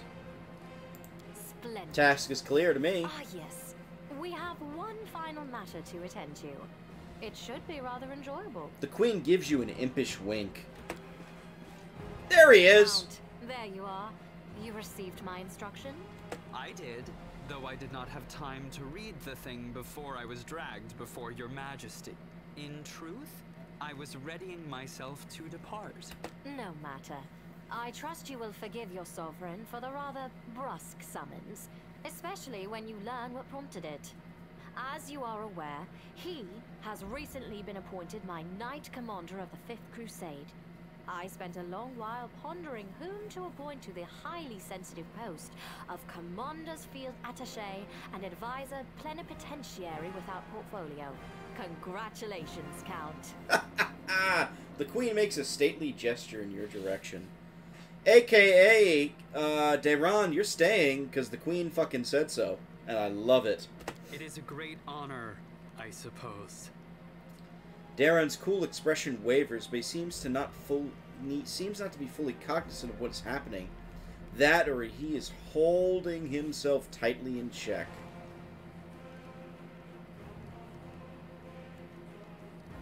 Oh. What a wonderful gesture, Your Majesty. I imagine our dear Count would have been inconsolable if he hadn't given him the chance to serve the common cause. I knew you would approve, Commander. The Queen bestows a smile on you and brings her gaze to rest on Dayron once more. I had my doubts about whether you were ready for such a responsibility, Count, but your conduct in Kenobris has put my mind at ease. So, you will travel with the troops to Dresden. Only the commander may remove you from your post. But I trust that you will dutifully fulfill his orders and make a good showing of yourself. AKA, Dayron, you're now my bitch. Especially since word of your appointment, Count, will reach the court at any moment. All of Mendev's nobility will be following your successes in service to the nation, including all of your devoted admirers. I even heard that one bard with whom you are particularly friendly has already begun composing a ballad to honor your heroic participation in the crusade and your faithful service to the commander here. Your largesse truly knows no bounds, dear cousin. I am most gratified by the honor you have shown me. The Count offers a bow, either as a sign of respect or in order to hide his flushed face. Only the barest quiver can be heard in his voice. I love watching Dayron squirm a little. Then let's get going. May Ayomide help us. Feels so good. Oh, we got a lot to do still. Anivia sweeps an inquisitive glance at you. So tell me straight, how'd that brawl at the Great Garrison end? I heard the rumors, of course. That's kind of my job, you know, to listen. You've no idea what cobblers the Crusaders say. I don't even know what that means. What cobblers the Crusaders say about you. Some say that Iomade came to you and appointed you her herald. Others say that you died, and an honest-to-God's angel is now leading the army disguised as you. Still, others say it was just an explosion in an alchemist's lab, and I'm the one spreading rumors about your powers. I wish. But, you know, you already have changed since the Great Garrison. It's hard to describe. You've become kinda... Anivia waves her hand, trying to find the word. Charismatic? More dangerous. I have a gut instinct about these things. If I didn't, I'd already be dead. You're dangerous, Commander, and by Desna I hope you'll be dangerous to our enemies and not to us. Or to yourself. Yeah, me too.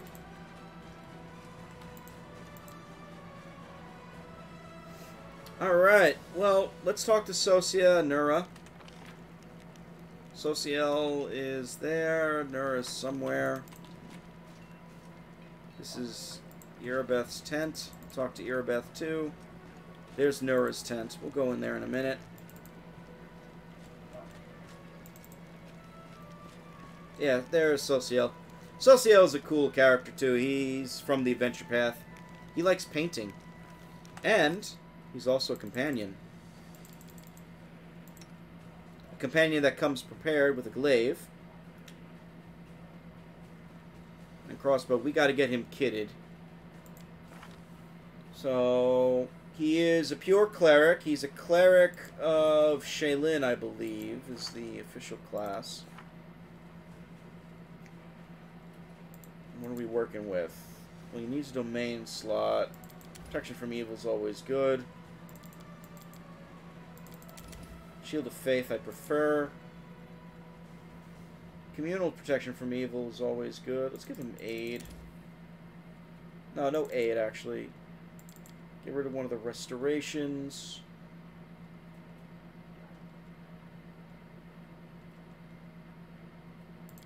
Hold person's always a solid one. And then finally, we got a lot of prayer here. Knock out one prayer.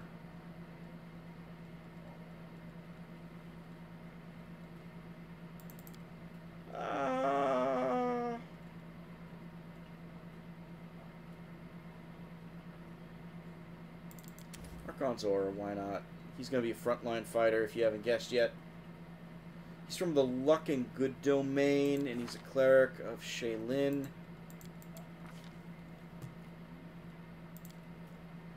Let's see. He's proficient with the glaive. That's his main weapon.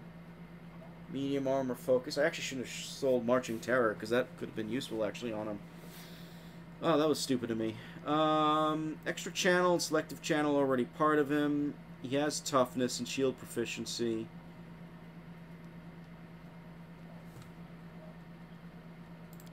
And he's skilled. Alright. Let's talk to him. Hello again. I'm very pleased to meet you.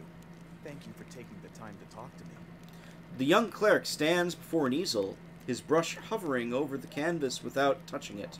Instead of painting, the young man absentmindedly gazes at the sky of Canabris, which is still streaked with towering plumes of black smoke. Finally, he notices you and smiles, shaking off his stupor. It's a pity I wasn't there at the Grey Garrison to witness your feats of strength with my own eyes. The flash, however, could be seen miles and miles away. Some people were frightened of it, thinking that the demons had blown up the remains of the keep. I, for one, knew immediately that it was a good sign. The light above the city showed us that there was still hope. What are you painting? The cleric's eyes linger mournfully at the canvas. The unfinished painting depicts a temple crowned with a rainbow-tailed bird, the symbol of Shaylin. 5 people dressed in robes stand before the temple. Men and women, young and old, they all gaze back at you with radiant happiness and joy in their serene eyes. My brothers and sisters in faith. They sent me for help, and then they saved my life, Commander. If the Prioress hadn't ordered me to escape the city and seek help, I would have died right along with them. Instead, I met Queen Galfrey on my way to Nerosian, and hurriedly returned to Canabris, only to find my friends dead on the steps of our desecrated temple. The cleric shakes his head in sorrow. I want to draw them the way they live on in my memory. Wise, beautiful, and loyal to their goddess and their city to the very end. Socio touches the edge of the canvas gently, as if patting a friend's shoulders. A friend's shoulder in consolation. Why you have to treasure every moment you spend with the ones you love. Today you're together, but who knows tomorrow? Oh, no, that's a little... I'm sorry for the loss there, Socio. Thank you. I will never forget that I owe them my life. Every minute of it, every breath that I take, is a gift they gave me. Now it's my duty to make sure my friends and tutors did not die in vain. I will honor their sacrifice by making this world a bit more beautiful and kind. What made an artist enlist in the army? Perhaps I am a true artist, or simply an amateur who defaces canvases in my spare time. My goddess is a patron of art, so painting is part of my prayer, and I put all my heart into my pieces. But I am a cleric above all else. so I must also tend to others. I went to war because here's where I'm most needed. Sure, I could be painting idyllic landscapes and offering empty prayers to my goddess, but that won't stop people from dying. My goddess has no tolerance for false piety. So who are you really? Tell me about yourself and how you can be useful. My name is Sozio Vanek. I am a cleric of Shaylin, the Eternal Rose and the Goddess of Beauty. Yes, I know that many people would consider me useless in a war. This is not a usual war, though. Just consider our enemy. The Abyss and his demons are the very embodiment of everything evil and ugly in the world. Perhaps a disciple of kindness and beauty might come in handy. Socio smiles with embarrassment.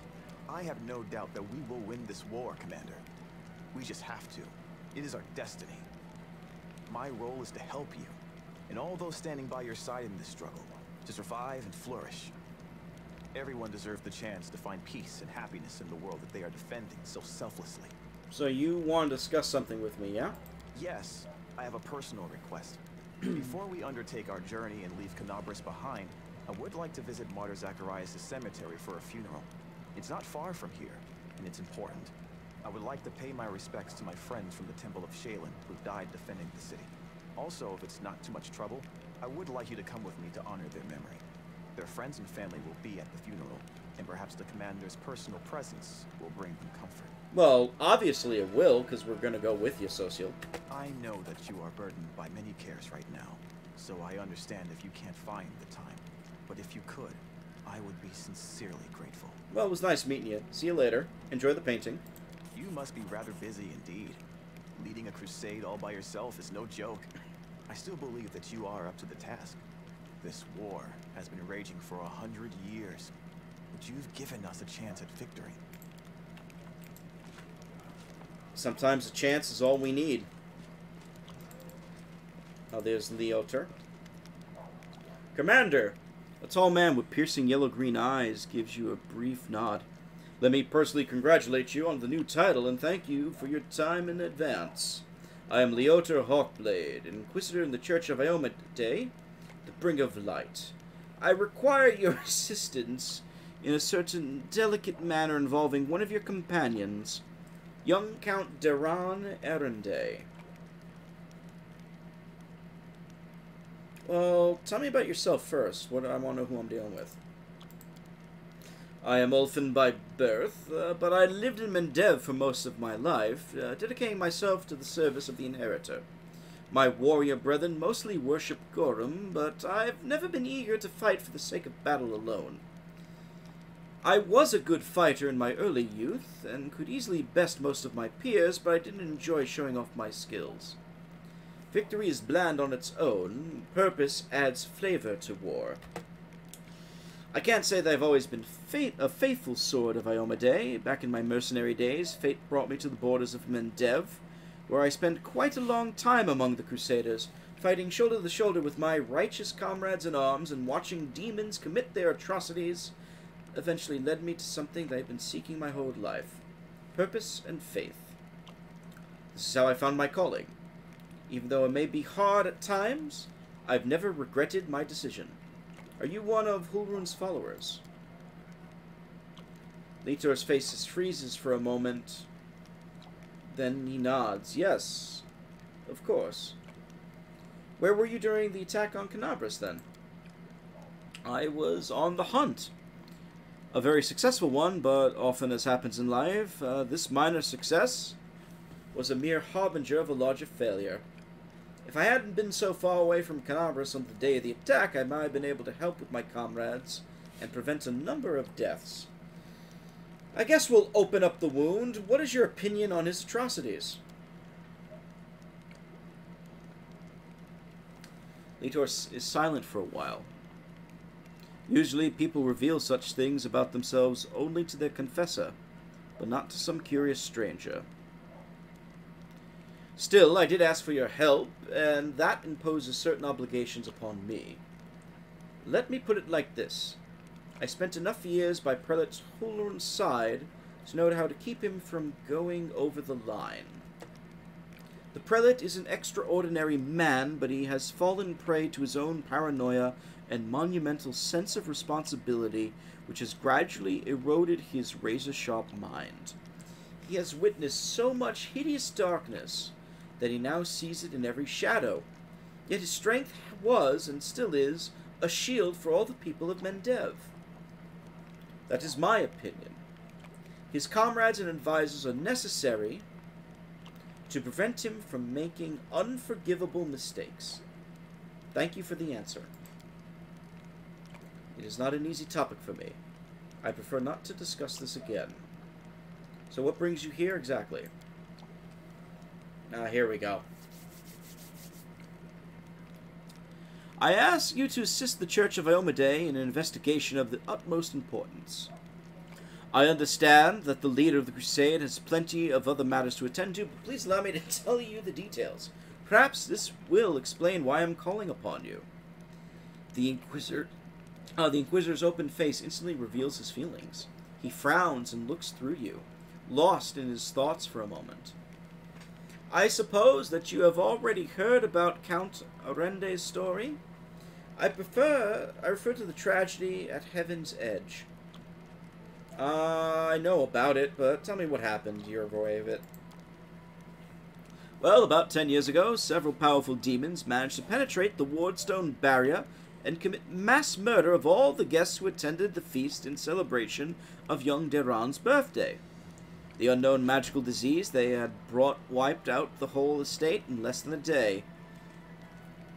It was not a unique case in itself. The demons had attempted such raids on Mendevian lands before, but they had never dared target such a well-protected place.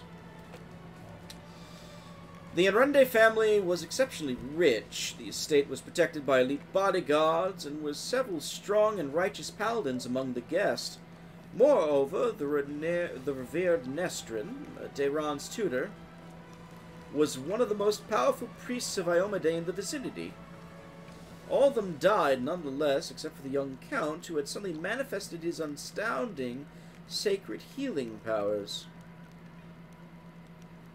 Was that a divine miracle or a curse? That remains to be seen. You're going to investigate this again, aren't you? Yes, I am. I have several reasons to doubt the widely shared account of what exactly happened at the estate and how it happened. You see, Commander, I was among those sent to examine the estate after the incident. I saw everything with my own eyes, and I still remember it clearly, even though it feels like it happened a lifetime ago. Heaven's Edge was a unique place that still carried the spirits of old Mendev. Mendev before the World Wound. And yet on that day it turned into a labyrinthine house of horrors, like something only seen in our nightmares. Apologies for the discretion. I wanted to tell you about my suspicions. Everything about the incident seemed odd. Why was the only person left alive a young boy with a newfound talent for divine magic? Why did nobody send to Canabras for help, even though the agony spanned many hours? We found the demons dead, with their heads cut off. When we got to the estate, how were they defeated? How did the disease kill even the paladins present at the estate, who are said to be immune to any disease? If the demons had found a way to penetrate the Holy Warrior's defenses, why has this never been repeated since the tragedy at Heaven's Edge? Well, somebody's on the fucking path here. I like you, Leoter. You are the only person who can help me, Commander, because the only living witness to these events is currently serving in your army. Your army's route will take you near the very site of the tragedy. Heaven's Edge has been abandoned and sealed with potent magic throughout all these years, and only the Count has the power to break that seal. He is unlikely to invite an Inquisitor inside, and in any case he won't like me sniffing around his family seat. But if you, as his commander, express your wish to visit the estate, he will be obliged to fulfill it, and I will simply follow you as one of your attendants.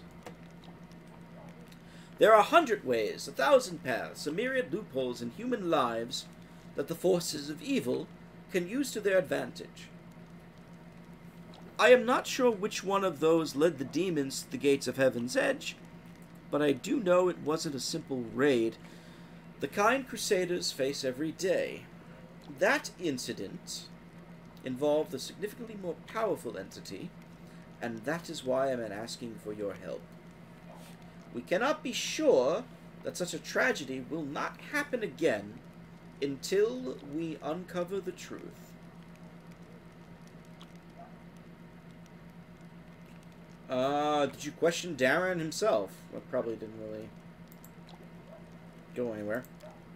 I did, but the Count insisted he couldn't remember anything about the incident due to the severe shock. He saw the demons at the very beginning when they appeared at the celebration to announce the onset of a plague and mock their victims. He also witnessed the death of his mother, Countess Ciliana. That was all he would tell me. Litor pauses. We had found the young Count sleeping like a log on the floor in one of the rear chambers, having drunk about half the family wine cellar all by himself.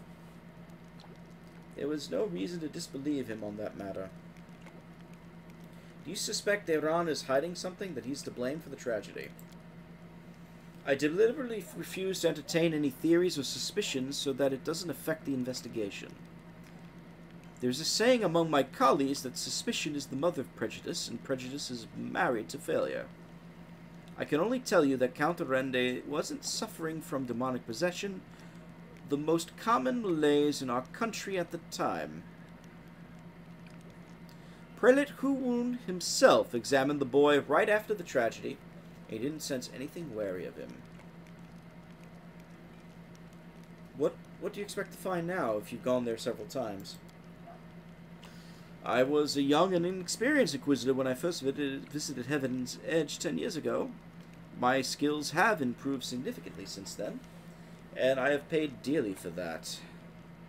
Litor makes a vague gesture, pointing at his scars. My arsenal includes many spells and techniques dedicated to gathering information about people and events.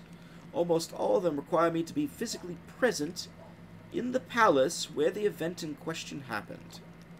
That is why I must return to Heaven's Edge. Very well, let's help you out. Litor bows his head with an exceptional reverence. Thank you, Commander. Now I ask you to speak to the Count and tell him that you wish to see Heaven's Edge. Please do not inform him of my presence right away. I will join your escort when it's time to travel to the estates. When we get there, I will also require your help during the investigation. You will have to follow me, observing my actions as an independent witness. If you have any other questions, feel free to ask me. I will remain here for a while. Well, we're getting involved in an investigation. Let's check out the Tira Blade tent real quick. And steal all their shit. Half plate of vigor. We also have to give Irabeth her sword back.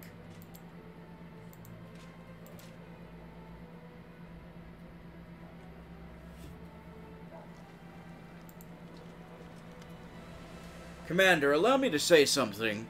Irabeth looks even more serious than usual. Before you, this wasn't a war. It was agony, drawn out over decades. No one believed in victory anymore. When the demons attacked the city, for some it was a relief. At least the end had come. They laid down their weapons and surrendered without a fight. I felt the same thing, but I somehow got through on stubbornness and the vague hope that if nobody found Anivia's body, she might by some miracle have survived, and that miracle was you. You returned my beloved to me when I nearly lost all hope in seeing her alive again. Then you went on a suicide mission with the Great Garrison and won the city back for us. You turned a defeat into a victory. I know it wasn't easy, but you make everything seem so effortless. You do everything just like that, she says with a snap of her fingers. The Queen believes in your prowess too, but for me, they're just more proof of what I felt the day when I saw Anivia alive standing next to you. You're the miracle we've been waiting for. You're the one who will finally put an end to this terrible war, and in spite of everything, deliver us the victory we so desperately need. With you, I'm sure the crusade will achieve what the others could not.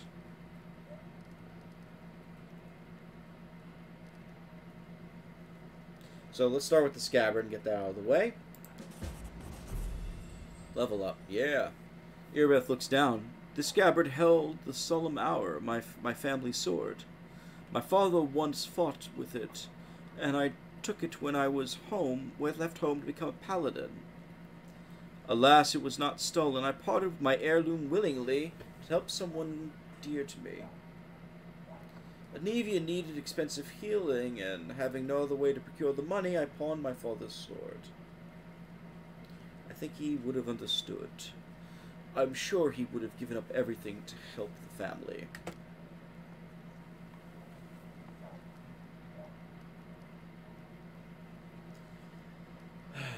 I hoped to redeem the stolen hour eventually, but there was never enough money, and soon the sword disappeared from the pawn shop altogether.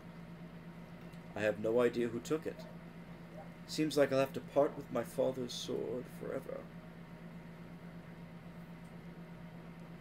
I can see you truly love Anivia.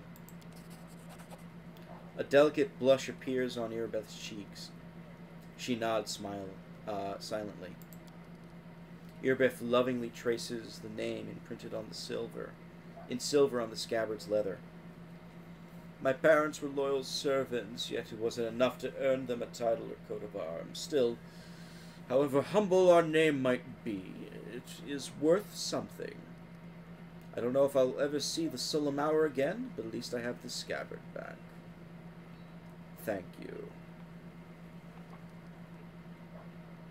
It's hard to believe your origin is humble. You deserve a noble title more than many who inherit them. Silently, not smilantly. Sorry. Irbeth's cheeks blush a little. Thank you, Commander. It's an honor to hear that, especially from you. Every noble family begins somewhere. You must have heard the recent story from the Stolen Lands and the River Kingdoms.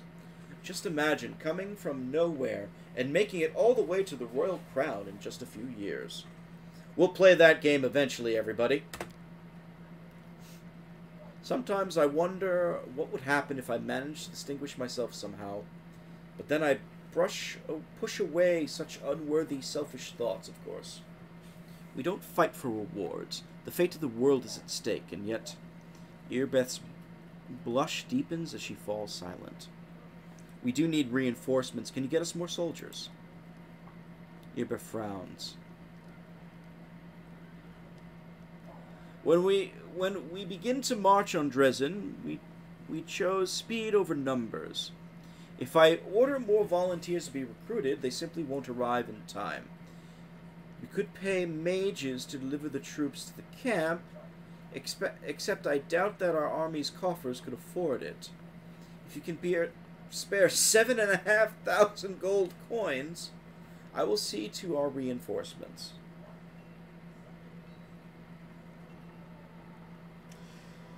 Yeah, let's get some troops. We're going to need them.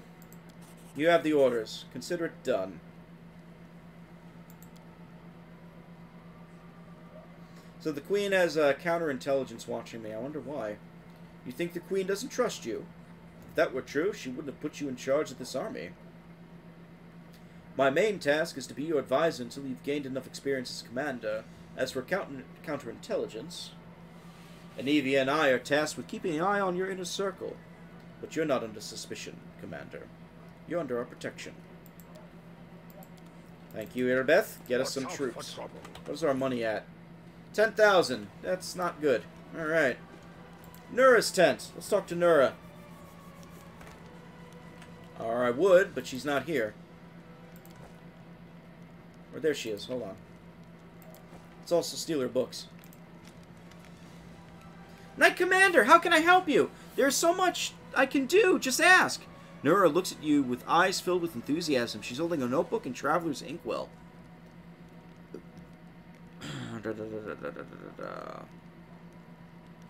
You've probably heard about the wound I have, the one that sometimes opens on my chest. Can you perhaps tell me if it's some kind of demonic curse? Yes, indeed. I've been told of your affliction.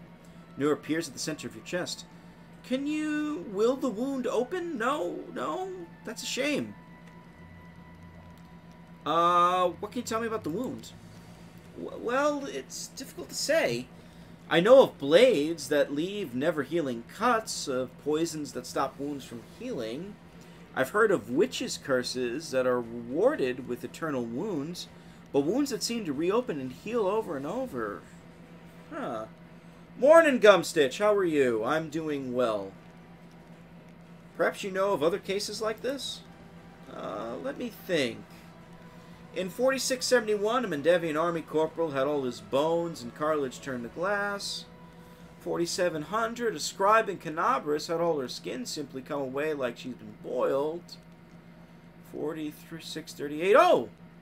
You don't happen to have insects crawling over you? Locusts? No? Rats, perhaps? Too bad. Nura looks at you with genuine regret. Just waking up. Really want to go back to bed. Ugh.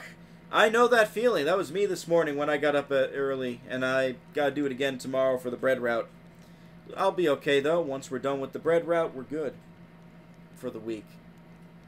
You think it's dangerous, the wound?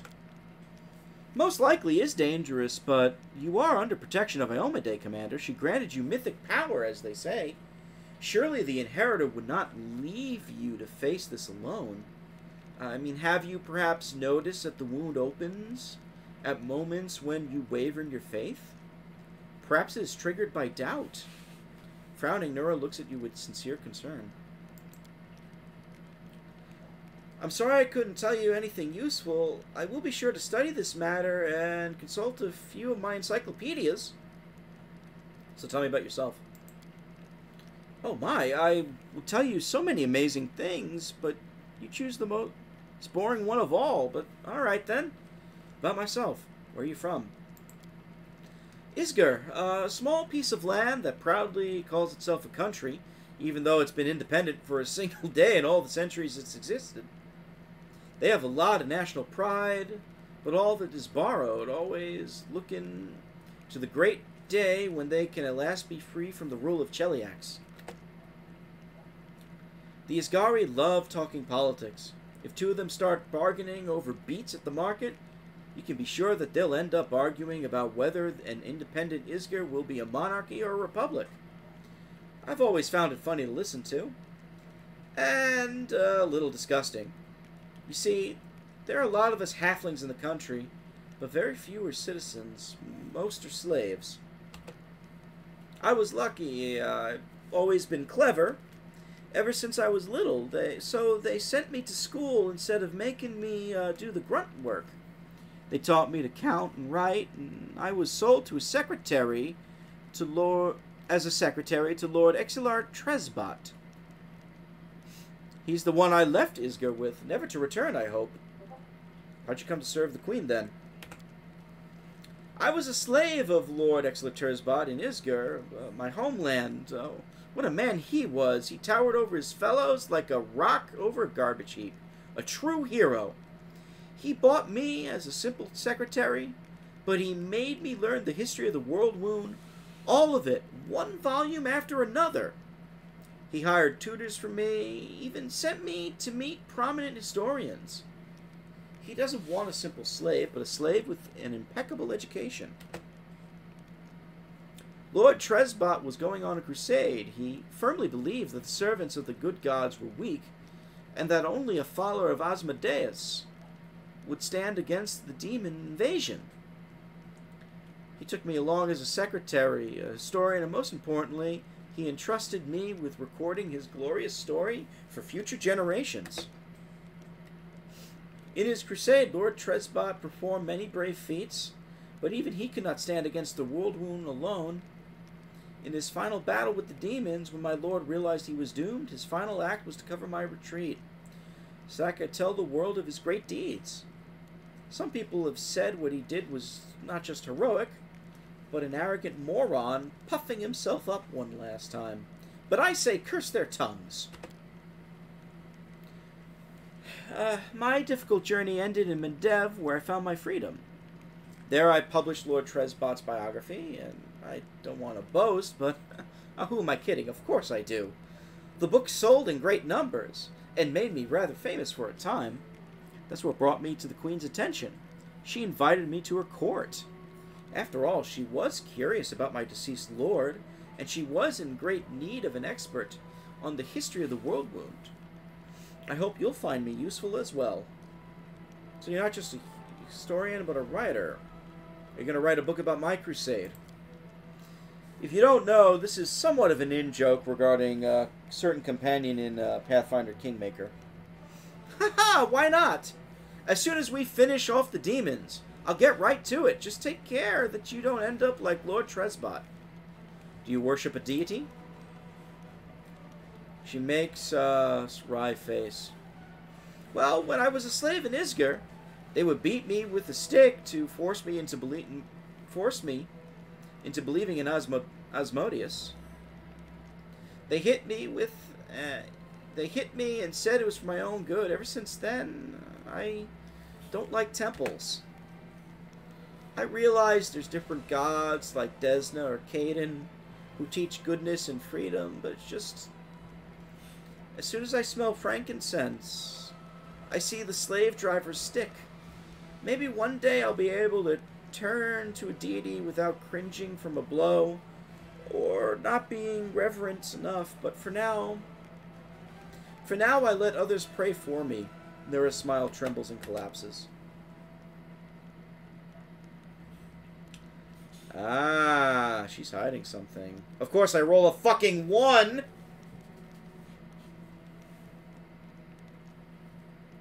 Dang it. Thank you for the answers. You're welcome. She asked me about something more interesting. World wound history. Oh, I could talk about it for hours. What exactly do you want to know? God damn it, we'll be here forever, and it's starting to get late. Maybe we'll do this another time. We'll come back to her. But let's all steal her shit first. Alchemist Fire. A lot of scrolls. Some little tchotchkes there. And her books.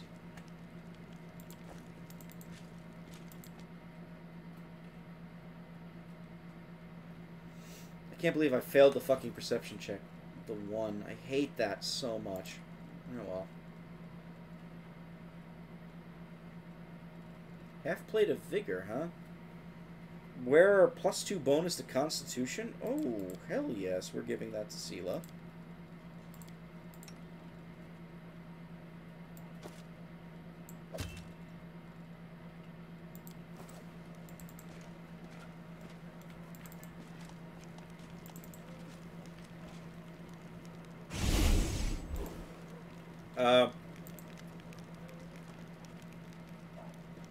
I saw you talking to the girl hiding her face. Who was she and what did she want? I don't know, Commander. She never introduced herself, but I bet she's not a part of the army. I know all your soldiers by name and by sight. Wilser frowns gloomily. His cordiality gone in an instant. She was looking for some elf volunteer. Wanted to know which tent he was sleeping in. At first I thought she was a messenger from Mendev. She definitely wasn't one of us. But now I see how it all looks mighty shifty. The quartermaster's eyes you with concern. She was some sort of spy then. Probably. I wouldn't be shocked, to be honest. Alright, Sociel, you gotta get some equipment, my friend. Yeah, you need it bad. Alright, what do we get you? Flowing scales could be a good one. Concealment's always nice. And I guess we will take back...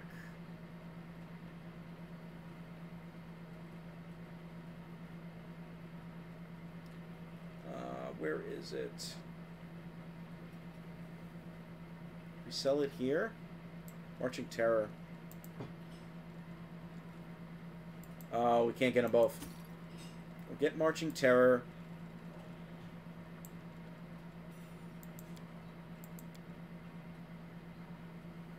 So we'll get the better weapon, and we'll get just regular magic armor. Could do the heavy crossbow with you too.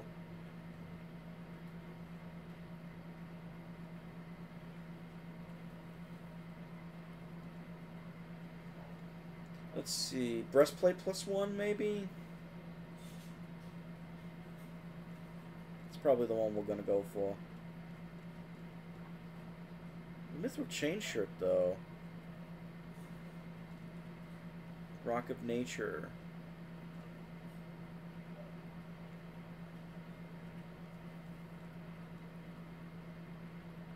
Scale mail +1's not bad either. With the dex of 3. Yeah, I'll do that. Yeah, we're not going to afford that. Alright. So let's get him some equipment.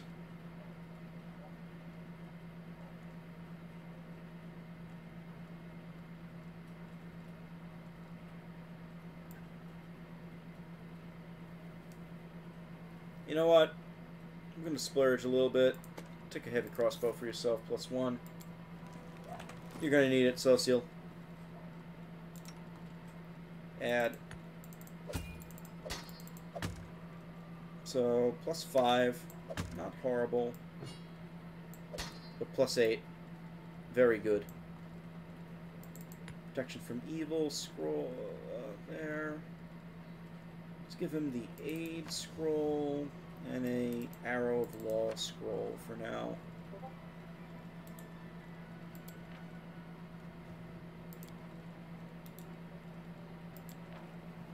Alright, at least Sociel has something. One more person to talk to, which is Dayron. You gotta find him now. He's over here. Alright.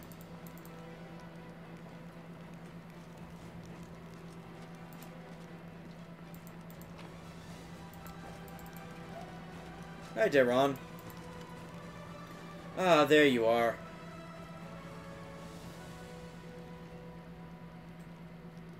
So, how do you like your new role, advisor? Dayron winces. Ah, you also enjoy poking me with that stick, don't you? Imagine it, me, a crusader. If my dearest cousin hoped to teach me a lesson, she managed it perfectly. An assignment I couldn't avoid without losing face. This idiotic journey leading straight into the demon's maws. I could have been on a pleasure boat right now, with the loveliest songstress in Pitax on my arm, and a bottle of the finest Kyonan wine to keep us company. Incidentally, I blame you for all of this. Daron lets out a sigh. Well, actually, I think Cousin Galfrey is to blame for everything that's happened to me. And I suppose some of my misdeeds could be considered my own fault. But I can hardly be expected to take responsibility, can I? Certainly not. Therefore I shall lay all the blame at your door and plot my revenge. He gives you an innocent smile. So, did you receive a fraction of that unusual power? Looks like it. I genuinely hope that getting away from you would be the end of it. If your gift truly did come from Iomade, then giving me a smidgen of that power was a very subtle joke on her part. I had no idea that our divine Lightbringer of Mendev even had a sense of humor. Don't get me started on my many acts of sacrilege against her. That obscene engraving, the truth about the test of the Star Zone, is the tamest one by far. Let's visit Heaven's Edge and see the Arondai State someday. Oh, I was just about to mention it myself. I've been thinking, now that I'm in the middle of this whole crusade nonsense, I simply must devise new ways to have fun. With all the recent commotion, my birthday completely slipped my mind. What if we were able to celebrate at Heaven's Edge? It's not far from here, and you'll get to enjoy a banquet in a bona fide haunted house. Daron seems to have trouble getting the words out, which clearly indicates how rarely he has to ask for anything. Since you're my superior, and I'm your advisor, I'm obliged to ask your permission to leave for the festivities. And I want to invite you too. I'm sure the commander can free up an afternoon with the soldiers on leave. I love some of the characters in this. Yeah. Oh no. The characters in this game are very well written and big-ass personalities. Even more so than the personalities that were in the first game, although they also had some pretty good stuff with them.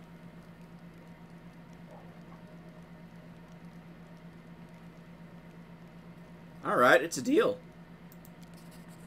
Perfect. You'll have a ball, I'll make sure of it. Something strange flickers in Dayron's smile. We're going to fuck this guy eventually, I know it. Keep your calm. Because why not? We need a romance, and the other option is terrible. Which is, well, one option is very terrible, and that is Camellia. I do not want to romance her for very specific reasons. Hey, speaking of which, there's Camellia. And Horgus. Horgus Worm has been expecting you, thumb stuck in his belt. There you are, I've been waiting. As you see, I too have joined the crusade.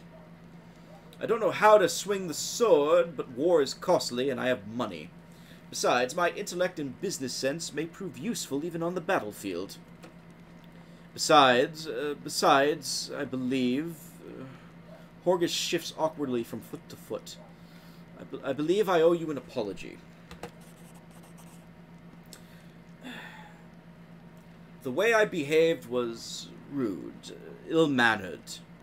You are an honest and honorable person.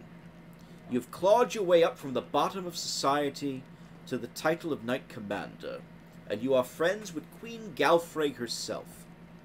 Such persistence deserves respect. Horgus tilts his head in a brief acknowledgement of your merits.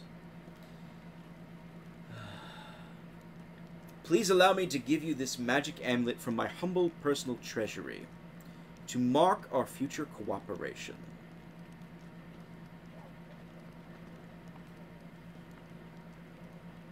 I feel like we asked these. Yeah, we asked these already.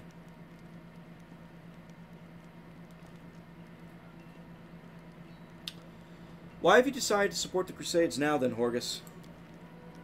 With all due respect, that's none of your business. I have my reasons. Perhaps I felt a rush of patriotism when Canobris was destroyed. Anyway, why would you think I never supported the Crusaders? Perhaps I simply don't like to brag about my donations? Obscene charity only attracts beggars. I'd wager that Irbeth has no idea whose money she's spending on drinks and supplies.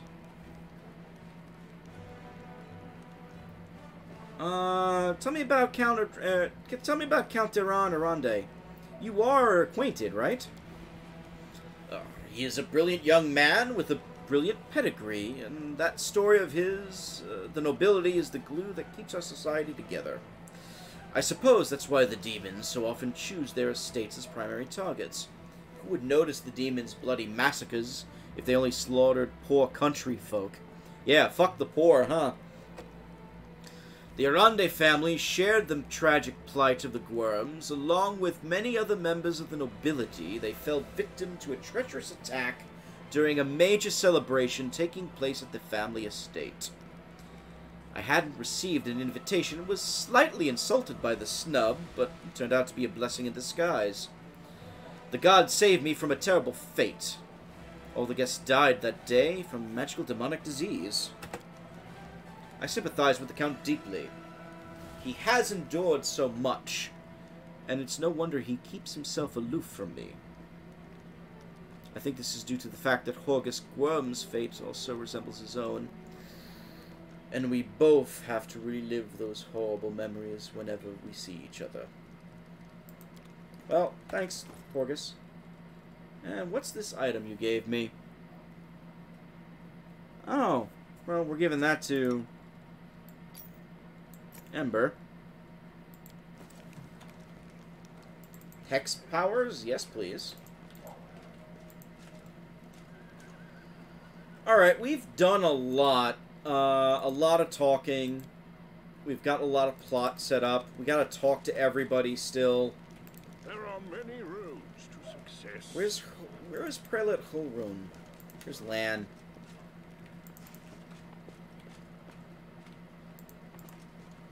That's Crusader. I will guide. Seriously, where's Hulrun? He's here somewhere.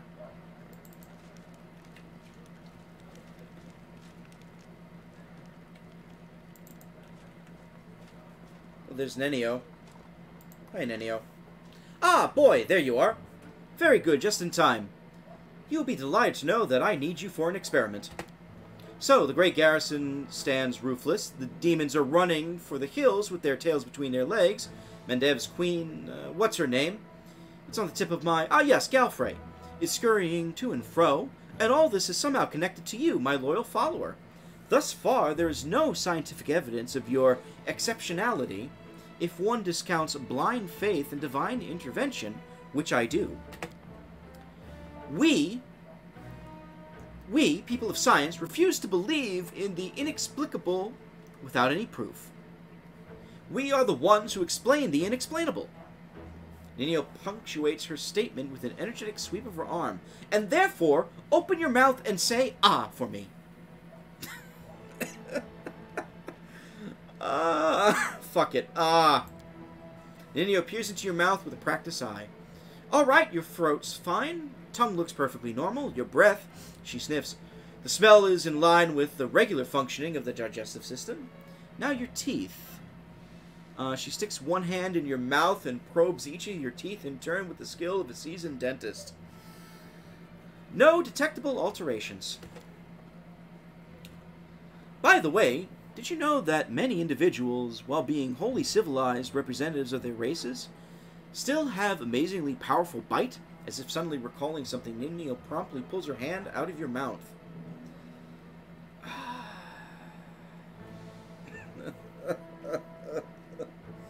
Oh, Nenio, you are something.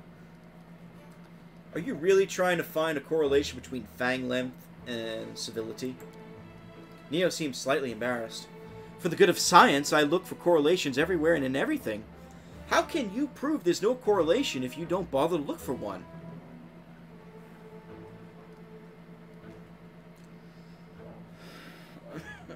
I'm gonna... If someone gets on my nerves, I can bite hard enough too, you know. Can you? We definitely must test that someday, but not today. Now, are we conducting an experiment of a different kind? Now, we are conducting an experiment of a different kind. Moving on. Alright. What do we do next? Ears! Let me check your hearing. Testing! Nenio yells right in your ear and nods in satisfaction as she observes your reaction. Your hearing is fine. Was fine. Oh, but don't worry. It's scientifically proven that it should return to normal soon. Next, Nenio circles you. Eyes are clear. Posture is satisfactory. Limb length is standard. No lice. She stops, rubs her chin in contemplation, and in a slightly dejected tone says, Boy, you are the picture of health. It's a pity. I was expecting to find some anomaly. Well, now let's assess your mental state. Imagine a hypothetical situation. You are a tree. 2 squirrels have found their way into your hollow and are now copulating there. What do you do?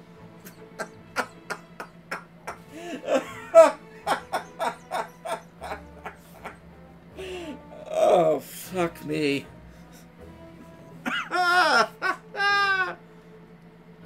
I let them copulate. Why should I care? I'm a tree. Okay, so this character is Morden? It's Morden mixed with Sherlock Holmes, mixed with comedy. I don't know, Gumstitch, but it's amazing. Nenio is a good character, but she has some nagging things I do not like about her. Let them copulate. Why should I care? An unconscious act of good, allowing 2 lesser creatures to procreate while protecting them during this crucially important process. On to the next question. Another hypothetical situation. You are a tomato. You have just been picked from the vegetable patch and put into a crate. You know that today we Today the cook will use half of the tomatoes from your crate to make soup. What do you do? If I'm going to be eaten, then there's not much I can do. It's the fate of the tomato. I'm a fucking tomato. Why would I do anything else? Aha. An unconscious act of submitting to the unspoken rules and laws underpinning the functions of the universe. Yes, it is all quite clear to me. Angelic self-sacrifice in the face of certain death, and angelic concern for lesser creatures. You certainly have something of an angel in you. On that note, I deem this experiment complete. Thank you for your participation. Nina looks at you pensively and then gestures at you with a wide sweep of her arm. And yet you remain a puzzle to me. I love puzzles. One of these days I will solve you completely, unless I forget. Now I have time to answer your questions. Come on, ask away. Goodbye. I think on that note, we're going to end it, everybody, because I've been going for almost 2.5 hours. Might as well end with a little bit of comedy to lighten the mood. I will play tomorrow, and we'll actually get into the next part of this game, which is, well, which is going to be the Crusader section. We're going to be doing Crusader business. We're going to be basically playing a version of Heroes of Might and Magic. If you don't know what that is, look it up. You'll see what I mean. Or King's Bounty probably would be another example. But until then, just a reminder for everybody who is in the chat, we do have a Discord server. Please check us out on our Discord. I just put the link in the chat. It's also below, in the doodly-doo there, whatever we want to call it, right under the screen. As well as that, if you're really feeling jaunty, maybe check out our Ko-fi, which is also down there in the donate button. And please, if you're feeling like it, donate to us today. Every little dollar helps support the fact that I will not starve to death, which I'm not really in danger of anyway. But in all seriousness, everyone, thank you so much for being here. I always appreciate people watching me and my nonsense of me talking to myself for 2.5 hours. Hope it was fun. We're getting into Crusade mode next, and it's going to be a thing. You're going to see what I mean. Until then, though, thank you all so much, and I hope you all have a good night. Take care now, and see you soon. Bye-bye.